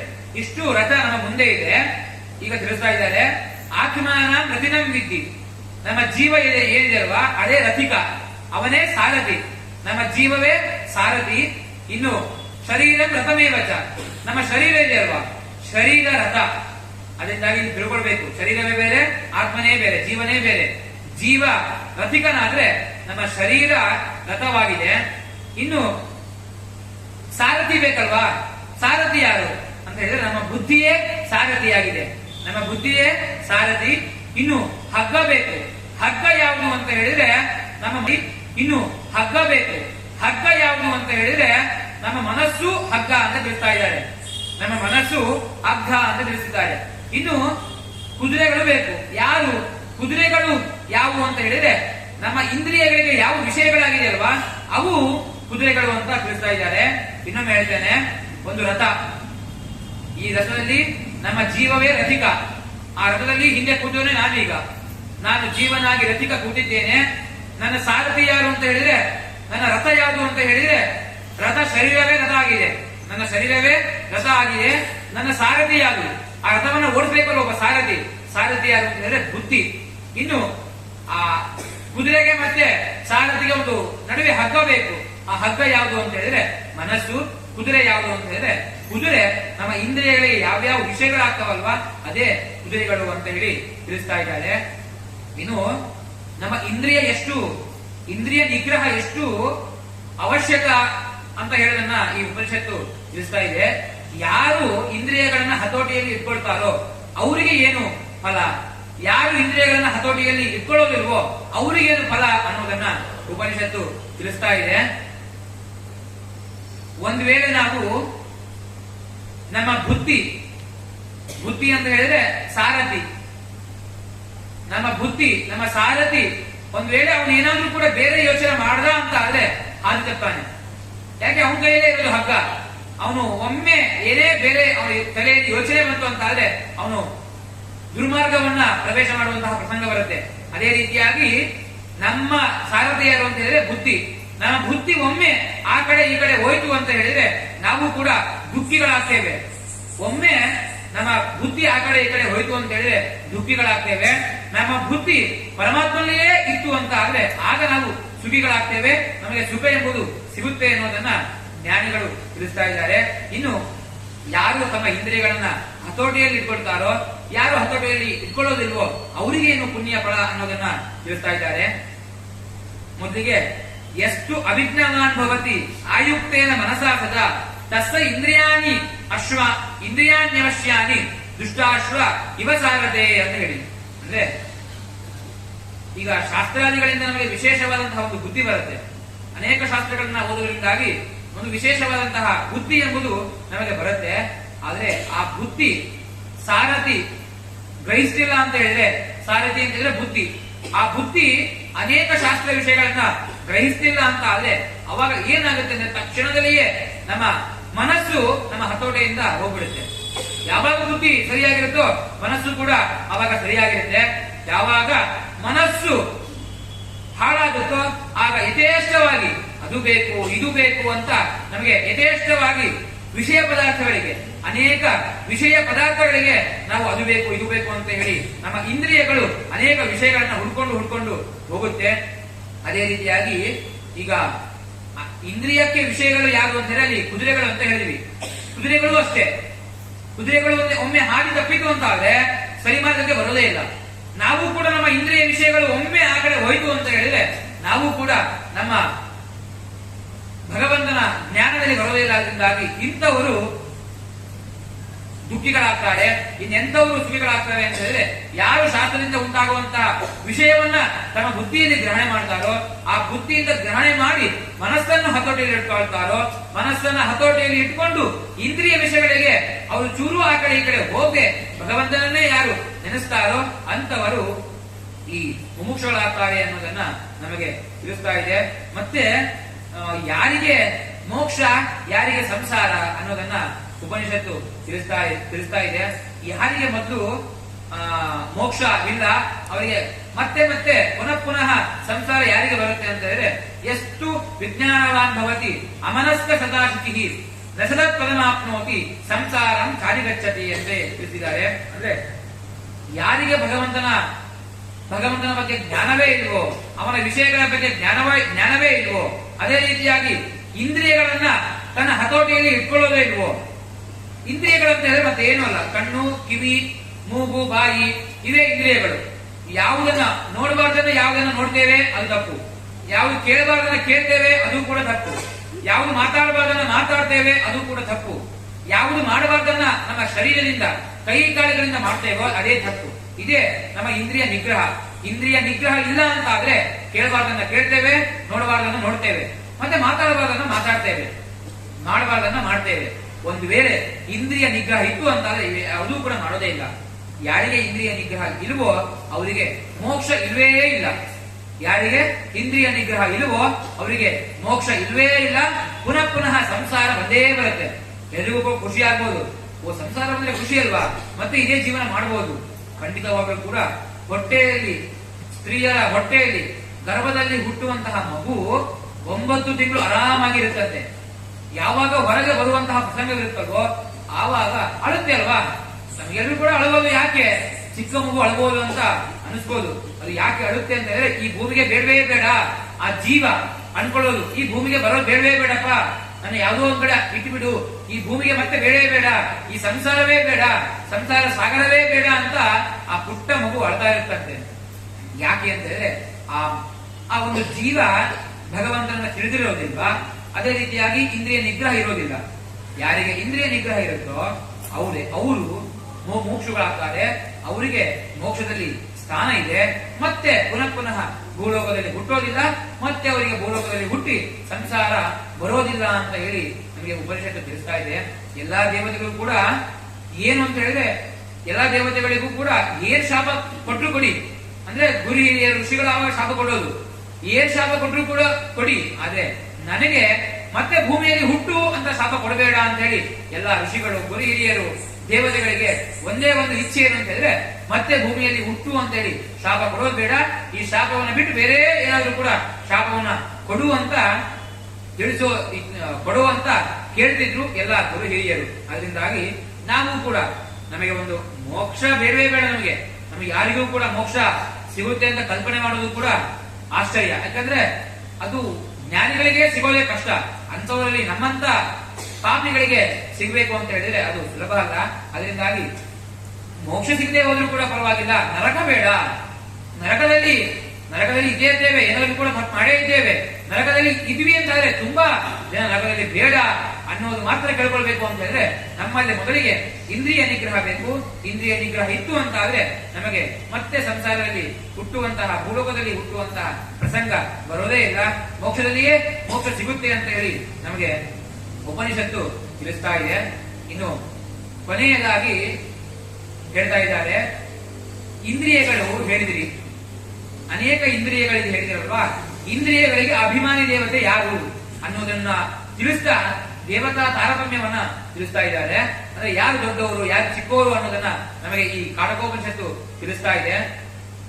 ಇಂದ್ರಿಯಗಳಿಗೆ ಅಭಿಮಾನಿ ದೇವತೆಯಾದಂತಹ ಇಂದ್ರಾದಿ ದೇವತೆಗಳಿದ್ದಾರಲ್ವಾ, ಇಂದ್ರಿಯಗಳಿಗೆ ಅಭಿಮಾನಿ ದೇವತೆಯಾದಂತಹ ಇಂದ್ರಾದಿ ದೇವತೆಗಳೇ ಈ ಇಂದ್ರಿಯಕ್ಕೆ ಅಭಿಮಾನಿ ದೇವತೆ. ಅನೇಕ ಇಂದ್ರಿಯಗಳಿಗೆ ಅನೇಕ ಇಂದ್ರಿಯ ಅಭಿಮಾನಿ ದೇವತೆಗಳಿಗಿದ್ದಾರೆ. ಈ ಇಂದ್ರಿಯಕ್ಕೆ ವಿಷಯ, ಇಂದ್ರಿಯಗಳಿಗೆ ಅಭಿಮಾನಿ ದೇವತೆ ಇಂದ್ರಿಯಾದಿ ದೇವತೆಗಳು. ಇನ್ನು ಇಂದ್ರಿಯ ವಿಷಯ ಇದೆ ಅಲ್ವಾ, ಆ ಇಂದ್ರಿಯ ವಿಷಯಕ್ಕೆ ಯಾರು ಅಭಿಮಾನಿ ದೇವತೆ ಅಂತ ಹೇಳಿದ್ರೆ ಸೌಪರ್ಣಿ ಮತ್ತೆ ವಾರುಣಿ ಪಾರ್ವತಿ ಅಂತ ಹೇಳಿ ತಿಳಿಸ್ತಾ ಇದ್ದಾರೆ. ಇಂದ್ರಿಯ ವಿಷಯಕ್ಕೆ ಅಭಿಮಾನಿ ದೇವತೆ ಸೌಪರ್ಣಿ, ವಾರಣಿ ಮತ್ತೆ ಪಾರ್ವತಿ. ಇನ್ನು ಇಷ್ಟ ಆಯ್ತು, ಇಂದ್ರಿಯ ಆಯ್ತು, ಇಂದ್ರಿಯ ವಿಷಯಕ್ಕೆ ಆಯ್ತು. ಇನ್ನು ಮನೋ ಅಭಿಮಾನಿ ಯಾರು ಅನ್ನೋದನ್ನ ತಿಳಿಸ್ತಾ ಇದ್ದಾರೆ. ಮನಸ್ಸಿಗೆ ಅಭಿಮಾನಿ ದೇವತೆ ಯಾರು ಅಂತ ಹೇಳಿದ್ರೆ ಈ ಮೊದಲಿಗೆ ಯಾವ್ಯಾವುದಕ್ಕೆ ಯಾರ್ಯಾರು ಅಭಿಮಾನಿ ದೇವತೆ ಅವರು ತಾರತಮ್ಯವನ್ನ ಮುಂದೆ ತಿಳಿಸ್ತಾರೆ. ಈಗ ಮನಸ್ಸಿಗೆ ಯಾರು ಅಭಿಮಾನಿ ದೇವತೆ ಅಂತ ಹೇಳಿದ್ರೆ ರುದ್ರ ಗರುಡ ಶೇಷರು ಇವರು ಈ ಮನಸ್ಸಿಗೆ ಅಭಿಮಾನಿ ದೇವತೆಗಳಾಗಿದ್ದಾರೆ. ಇನ್ನು ಬುದ್ಧಿತತ್ವ, ಈ ಬುದ್ಧಿತತ್ವಕ್ಕೆ ಅಭಿಮಾನಿ ದೇವತೆ ಯಾರು ಅಂತ ಹೇಳಿದ್ರೆ ಅದು ಸರಸ್ವತಿ ಅಂತ ತಿಳಿಸ್ತಾ ಇದ್ದಾರೆ. ಅದೇ ರೀತಿಯಾಗಿ ಬುದ್ಧಿತತ್ವ ಆದ ಮೇಲೆ ಮಹತ್ತತ್ವ, ಈ ಮಹತ್ತತ್ವಕ್ಕೆ ಅಭಿಮಾನಿ ದೇವತೆ ಯಾರು ಅಂತ ಹೇಳಿದ್ರೆ ಚತುರ್ಮುಖ ಬ್ರಹ್ಮ ಮತ್ತೆ ಮುಖಪ್ರಾಣ ದೇವರು ಅಂತ ತಿಳಿಸ್ತಾರೆ. ಅದಾದ ಮೇಲೆ ಪ್ರಕೃತಿಗೆ ಅಭಿಮಾನಿ ದೇವತೆ ಯಾರು ಅಂತ ಹೇಳಿದ್ರೆ ಲಕ್ಷ್ಮೀ ದೇವಿ. ಆ ಲಕ್ಷ್ಮೀ ದೇವಿ ಆದ ಮೇಲೆ ಕೊನೆಗೆ ಇವರಿಗೆಲ್ಲರಿಗಿಂತ ಶ್ರೇಷ್ಠ ಇಂದ್ರನಾದ ಮೇಲೆ ಈ ಪಾರ್ವತಿ, ವಾರುಣಿ, ಸೌಪರ್ಣಿ, ಗರುಡ, ರುದ್ರ, ಶೇಷರು, ಅದೇ ರೀತಿಯಾಗಿ ಸರಸ್ವತಿ, ಆಮೇಲೆ ಬ್ರಹ್ಮದೇವರು, ಮುಖ್ಯಪ್ರಾಣ ದೇವರು, ಲಕ್ಷ್ಮಿ. ಇವರಿಗೆಲ್ಲರಿಗಿಂತಲೂ ಕೂಡ ಶ್ರೇಷ್ಠರು ಯಾರು ಅಂತ ಹೇಳಿದ್ರೆ ಅದು ಭಗವಂತ ಅನ್ನೋದನ್ನ ತಿಳಿಸ್ತಾರೆ. ಯಾರು ಈ ರೀತಿಯಾಗಿ ದೇವತೆಗಳ ತಾರತಮ್ಯವನ್ನ ತಿಳಿತಾರೋ, ಈ ರೀತಿಯಾಗಿ ಯಾರು ದೇವತೆಗಳ ತಾರತಮ್ಯವನ್ನ ತಿಳಿತಾರೋ ಅವರಾಗಬೇಕಾದ್ರೆ ಮುಮುಕ್ಷಗಳು ಆಗಬಹುದು ಅನ್ನೋದನ್ನ ಈ ನಮಗೆ ಉಪನಿಷತ್ತು ತಿಳಿಸ್ತಾ ಇದೆ. ಇದನ್ನು ಯಾಕೆ ಹೇಳಿದ್ದು, ತಾರತಮ್ಯವನ್ನ ಯಾಕೆ ಹೇಳಿದ್ದು ಗೊತ್ತಲ್ವಾ ಅಂತ ಹೇಳಿದ್ರೆ ಅನೇಕರಾಗಬೇಕಾದ್ರೆ ದೇವತೆಗಳು ನಾವು ಒಂದೇ, ಈ ಇಡೀ ಪ್ರಪಂಚವೇ ಏನಾಗಿದೆ, ಇದು ಸುಳ್ಳು, ಇದು ಮಿಥ್ಯ, ಇಡೀ ಜಗತ್ತೇ ಮಿಥ್ಯ ಅಂತ ಹೇಳುವ ಕಾಲದಲ್ಲಿ ನಾವೆಲ್ಲರೂ ಕೂಡ ಇದ್ದೇವೆ. ಅದು ತಪ್ಪು, ದೇವತೆಗಳು ಕೂಡ ತಾರತಮ್ಯ ಇದೆ ಅನ್ನೋದನ್ನ ಇಲ್ಲಿ ತಿಳಿಸಿದ್ರು. ಇಷ್ಟ ಆದ ಮೇಲೆ ಮತ್ತೆ ತಿಳಿಸ್ತಾ ಇದ್ದಾರೆ, ಎಲ್ಲವನ್ನೂ ಹೇಳಿದ್ರಿ, ದೇವತೆಗಳ ತಾರತಮ್ಯವನ್ನ ಹೇಳಿದ್ರಿ, ಆದ್ರೆ ಯಾರ್ಯಾರಿಗೆ ಯಾರ್ಯಾರು ಶ್ರೇಷ್ಠರು, ಇವರಿಗಿಂತ ಇವರು ಶ್ರೇಷ್ಠರು, ಯಾರು ಯಾರ ಅಧೀನದಲ್ಲಿದ್ದಾರೆ ಅನ್ನೋದನ್ನ ತಿಳಿಸ್ತಾ ಇದ್ದಾರೆ ಮುಂದೆ ಉಪನಿಷತ್ತು. ಇಂದ್ರಿಯಕ್ಕೆ ಅಭಿಮಾನಿ ದೇವತೆಗಳಾದಂತಹ ಈ ಇಂದ್ರಾದಿ ದೇವತೆಗಳು, ಇಂದ್ರಿಯಕ್ಕೆ ಅಭಿಮಾನಿ ದೇವತೆಗಳಾದಂತಹ ಇಂದ್ರಾದಿ ದೇವತೆಗಳು ಯಾರ ಅಧೀನದಲ್ಲಿದ್ದಾರೆ ಅಂತ ಹೇಳಿದ್ರೆ, ಇಂದ್ರಿಯ ವಿಷಯಕ್ಕೆ ಅಭಿಮಾನಿ ದೇವತೆಗಳಾದಂತಹ ಸೌಪರ್ಣಿ, ಪಾರ್ವತಿ ಮತ್ತೆ ವಾರುಣಿ, ಇವರ ಅಧೀನದಲ್ಲಿ ಈ ಇಂದ್ರಿಯ ದೇವತೆಗಳಿದ್ದಾರೆ. ಆಯ್ತು, ಇಂದ್ರಿಯಾದಿ ವಿಷಯಗಳಿಗೆ ಅಭಿಮಾನಿ ದೇವತೆಯಾದಂತಹ ಸೌಪರ್ಣಿ, ವಾರುಣಿ, ಪಾರ್ವತಿ, ಇವರು ಮೂವರು ಯಾರ ಅಧೀನದಲ್ಲಿ ಇದ್ದಾರೆ ಅಂತ ಹೇಳಿದ್ರೆ, ಇವರಾಗಬೇಕಾದ್ರೆ ಮನೋಭಿಮಾನಿಯಾದಂತಹ ರುದ್ರದೇವರು, ಗರುಡ ದೇವರು, ಶೇಷದೇವರ ಅಧೀನದಲ್ಲಿ ಈ ವಾರುಣಿ, ಪಾರ್ವತಿ, ಸೌಪರ್ಣಿಗಳು ಇದ್ದಾರೆ ಅಂತ ಹೇಳಿದ್ರು. ಆಯ್ತು, ಮನೋಭಿಮಾನಿಯಾದಂತಹ ಗರುಡ, ರುದ್ರ, ಶೇಷರು ಯಾರ ಅಧೀನದಲ್ಲಿದ್ದಾರೆ ಅಂತ ಹೇಳಿದ್ರೆ ಅದನ್ನ ತಿಳಿಸ್ತಾ ಇದ್ದಾರೆ. ಬುದ್ಧಿತತ್ವ ಅಭಿಮಾನಿ ದೇವತೆಯಾದಂತಹ ಸರಸ್ವತಿಯ ಅಧೀನದಲ್ಲಿ ಈ ಗರುಡ, ರುದ್ರಶೇಷರು ಇದ್ದಾರೆ ಅಂತ ಹೇಳಿದ್ರು. ಆಯ್ತು, ಸರಸ್ವತಿ ಆಗ್ಬೇಕಾದ್ರೆ ಸರಸ್ವತಿ ಯಾರ ಅಧೀನದಲ್ಲಿ ಇದ್ದಾಳೆ ಅಂತ ಹೇಳಿದ್ರೆ, ಸರಸ್ವತಿ ಆಗ್ಬೇಕಾದ್ರೆ ಮಹತ್ತತ್ವಕ್ಕೆ ಅಭಿಮಾನಿ ದೇವತೆಯಾದಂತಹ ಚತುರ್ಮುಖ ಬ್ರಹ್ಮದೇವರು, ಮುಖ್ಯ ಪ್ರಾಣದೇವರ ಅಧೀನದಲ್ಲಿ ಈ ಸರಸ್ವತಿ ಇದ್ದಾಳೆ. ಆಯ್ತು, ಸರಸ್ವತಿ ಈ ಚತುರ್ಮುಖ ಮುಖ್ಯ ಪ್ರಾಣದೇವರ ಅಧೀನದಲ್ಲಿದ್ದಾರೆ. ಇವರಿಬ್ರು ಚತುರ್ಮುಖ ಬ್ರಹ್ಮ, ಮುಖ್ಯ ಪ್ರಾಣದೇವರು ಯಾರ ಅಧೀನ ಅಂತ ಹೇಳಿದ್ರೆ ಲಕ್ಷ್ಮೀ ದೇವಿಯ ಅಧೀನದಲ್ಲಿದ್ದಾರೆ. ಲಕ್ಷ್ಮೀ ದೇವಿ ಯಾರ ಅಧೀನದಲ್ಲಿದ್ದಾಳೆ ಅಂತ ಹೇಳಿದ್ರೆ ಪರಮಾತ್ಮ ವಿಷ್ಣು, ಸರ್ವ ಗುಣ ಪರಿಪೂರ್ಣ, ಅವನೇ ಇಡೀ ಲೋಕದ ನಿಯಾಮಕನಾದಂತಹ ಭಗವಂತನ ಅಧೀನದಲ್ಲಿ ಇರೋದು ಈ ಲಕ್ಷ್ಮೀ ದೇವಿ. ಇಷ್ಟು ಈ ರೀತಿಯಾಗಿ ತಾರತಮ್ಯವನ್ನ, ಅದೇ ರೀತಿಯಾಗಿ ಯಾರು ಯಾರ ಅಧೀನದಲ್ಲಿ ಇದ್ದಾರೆ ಅನ್ನೋದನ್ನ ಯಾರು ತಿಳಿದಾರೋ ಅವರು ಕೂಡ ಮುಮುಕ್ಷುಗಳು ಆಗ್ತಾರೆ ಅನ್ನೋದನ್ನ ನಮಗೆ ಶಾಸ್ತ್ರ ತಿಳಿಸ್ತಾ ಇದೆ. ಇಷ್ಟು ಹೇಳಿದ ಮೇಲೆ ಮುಂದೆ ಆ ಉಪನಿಷತ್ತೇ ನಮಗೆ ತಿಳಿಸ್ತಾ ಇದೆ ಏನು ಅಂತ ಹೇಳಿದ್ರೆ, ಒಂದು ಹಿತವಚನ ಅಂದ್ರೆ ನಮಗೆ ಗುರು ಹಿರಿಯರು ಒಂದು ಹಿತವಚನವನ್ನ ಹೇಳಿರ್ತಾರೆ. ಆ ಒಂದು ಹಿತವಚನವನ್ನ ಹೇಳ್ತಾ ಇದ್ದಾರೆ. ಏನು ಅಂತ ಹೇಳಿದ್ರೆ, ಉತ್ತಿಷ್ಟ ಜಾಗೃತ ಪ್ರಾಪ್ಯ ವರಾನ್ನಿಬೋಧತ ಚುರಸ್ಯ ಧಾರಾ ನಿಶಿತ ದುರತ್ಯಯ ದುರ್ಗಂಪತಃ ಅಂತ ಈ ನಮಗೆ ಉಪನಿಷತ್ತು ಒಂದು ಕಿವಿ ಮಾತನ್ನ ಹೇಳ್ತಾ ಇದೆ. ಏನು ಅಂತ ಹೇಳಿದ್ರೆ, ಸಜ್ಜನ್ರೆ, ನೀವೆಲ್ಲರೂ ಕೂಡ ಇದ್ದೀರಲ್ವಾ, ನೀವು ಈ ಸಂಸಾರದ ವಿಷಯ ಭೋಗಕ್ಕೆ ಆಮಿಷ ಒಳಗಾಗೋದು ಬೇಡ, ಇದನ್ನೆಲ್ಲಾ ಬಿಟ್ಟುಬಿಡಿ. ಮತ್ತೆ ಅವಿದ್ಯೆ ಎಂಬ ನಿದ್ಯೆಯಿಂದ ಎಚ್ಚೆತ್ಕೊಳ್ರಿ. ಅವಿದ್ಯೆ ಇದೆ ಅಲ್ವಾ, ಅದನ್ನ ನಿಮ್ಮನ್ನ ವಿದ್ಯೆಯ ಕಡೆ ಕರ್ಕೊಂಡೇ ಹೋಗಲಿಲ್ಲ. ಅದನ್ನ ಯಾವಾಗಲೂ ಕೂಡ ನಮಗೆ ಮಲಗಿದ ತರನೇ ಆ ಅವಿದ್ಯ ಇರುತ್ತೆ. ಅದರಿಂದಾಗಿ ಈ ಎರಡರಿಂದ ಎಚ್ಚೆತ್ಕೊಳ್ರಿ. ಉತ್ತಮವಾದಂತಹ ಒಂದು ಗುರುವನ್ನ, ನಿಮ್ಮ ಸ್ವರೂಪ ಗುರುಗಳು ಅಂತ ಇರ್ತಾರೆ, ಅಂತಹ ಗುರುವನ್ನ ನೀವೆಲ್ಲರೂ ಕೂಡ ತಿಳಿದುಕೊಂಡು ಮತ್ತೆ ತಿಳಿಸ್ತಾ ಇದ್ದಾರೆ. ಈ ಸಂಸಾರ ಯಾವ ರೀತಿಯಾಗಿದೆ ಅಂತ ಹೇಳಿದ್ರೆ, ಈ ಸಂಸಾರವು ಒಂದು ಕತ್ತಿಯ ಅಲುಗಿ, ಅಂದ್ರೆ ಒಂದು ಚೂಪಾದಂತಹ ಕತ್ತಿ ಇದೆ ಅಲ್ವಾ, ಆ ಕತ್ತಿಗೆ ಅಂತೆ ಈ ಸಂಸಾರ ಇದೆ. ಒಂದು ವೇಳೆ ಆ ಕತ್ತಿಗೆ ನೀವು ಗೋಣು ಕೊಟ್ರಿ ಅಂತ ಆದ್ರೆ ಅದನ್ನ ಖಂಡಿತವಾಗಲೂ ಕೂಡ ನಿಮ್ಮ ಗೋಣು ಕೆಳಗೆ ಬಿಡುತ್ತೆ. ಅದೇ ರೀತಿಯಾಗಿ ಕತ್ತಿಗೆ ಅಂತ ಇರುವಂತಹ ಈ ಸಂಸಾರದ ಸಮುದ್ರಕ್ಕೆ ನೀವು ಕುತ್ತಿಗೆಯನ್ನು ಕೊಡ್ತೀರಿ ಅಂತಾದ್ರೆ ನೀವು ಕೂಡ ಅಧಪತನಕ್ಕೆ ಬಿಡುತ್ತೀರಾ. ಅದರಿಂದಾಗಿ ಎಚ್ಚೆತ್ಕೊಳ್ರಿ. ನೀವು ಇನ್ನು ಮುಂದೆ ಈ ಭಗವಂತನನ್ನ ತಿಳಿಯಿರಿ. ಗುರುಪದೇಶವನ್ನೇ ಪಡಿಬೇಕು. ಗುರುಪದೇಶ ಇಲ್ಲ ಅಂತ ಹೇಳಿದ್ರೆ ನಮಗೆ ಏನು ಮಾಡಲಿಕ್ಕೆ ಸಾಧ್ಯ ಇಲ್ಲ. ಅಂತಹ ಗುರುಗಳನ್ನ ಹುಡುಕಿ ಭಗವಂತನ ತತ್ವಜ್ಞಾನವನ್ನ ತಿಳಿಯಿರಿ ಅಂತ ನಮಗೆ ಈ ಉಪನಿಷತ್ತು ನಮಗೆ ಹೇಳ್ತಾ ಇದೆ. ಇಷ್ಟು ಹೇಳಿ ಕೊನೆಯದಾಗಿ ಭಗವಂತ ಎಂತವನು, ಅವನ ಸ್ವರೂಪ ಏನು ಅನ್ನೋದನ್ನ ತಿಳಿಸ್ತಾ ಇದ್ದಾರೆ. ಅಶಬ್ದಮಸ್ಪರ್ಶ ಮರೂಪಮವ್ಯಯಂ ತಥಾರಸಂ ನಿತ್ಯಮಗಂಧವಚ್ಚಯತ್ ಅನಾಥನಂತಂ ಮಹದಪ್ಪರಂ ಧ್ರುವಂ ವಿಚಾಯಕಂ ನೃತ್ಯ ಮುಖಾತ್ರ ಮುಚ್ಯತೆ. ಈ ಭಗವಂತ ಶಬ್ದರಹಿತ, ಅಂದ್ರೆ ಶಬ್ದಗಳಿಂದ ಹೇಳಲಿಕ್ಕೆ ಸಾಧ್ಯನೇ ಇಲ್ಲ. ಭಗವಂತನನ್ನ ಶಬ್ದಗಳಿಂದ ಪೂರ್ಣವಾಗಿ ತಿಳ್ಕೊಳ್ಳಿಕ್ಕೆ ಸಾಧ್ಯನೇ ಇಲ್ಲ. ಅದರಿಂದಾಗಿ ಭಗವಂತ ಶಬ್ದರಹಿತನಾಗಿದ್ದಾನೆ. ಮತ್ತೆ ಸ್ಪರ್ಶರಹಿತ.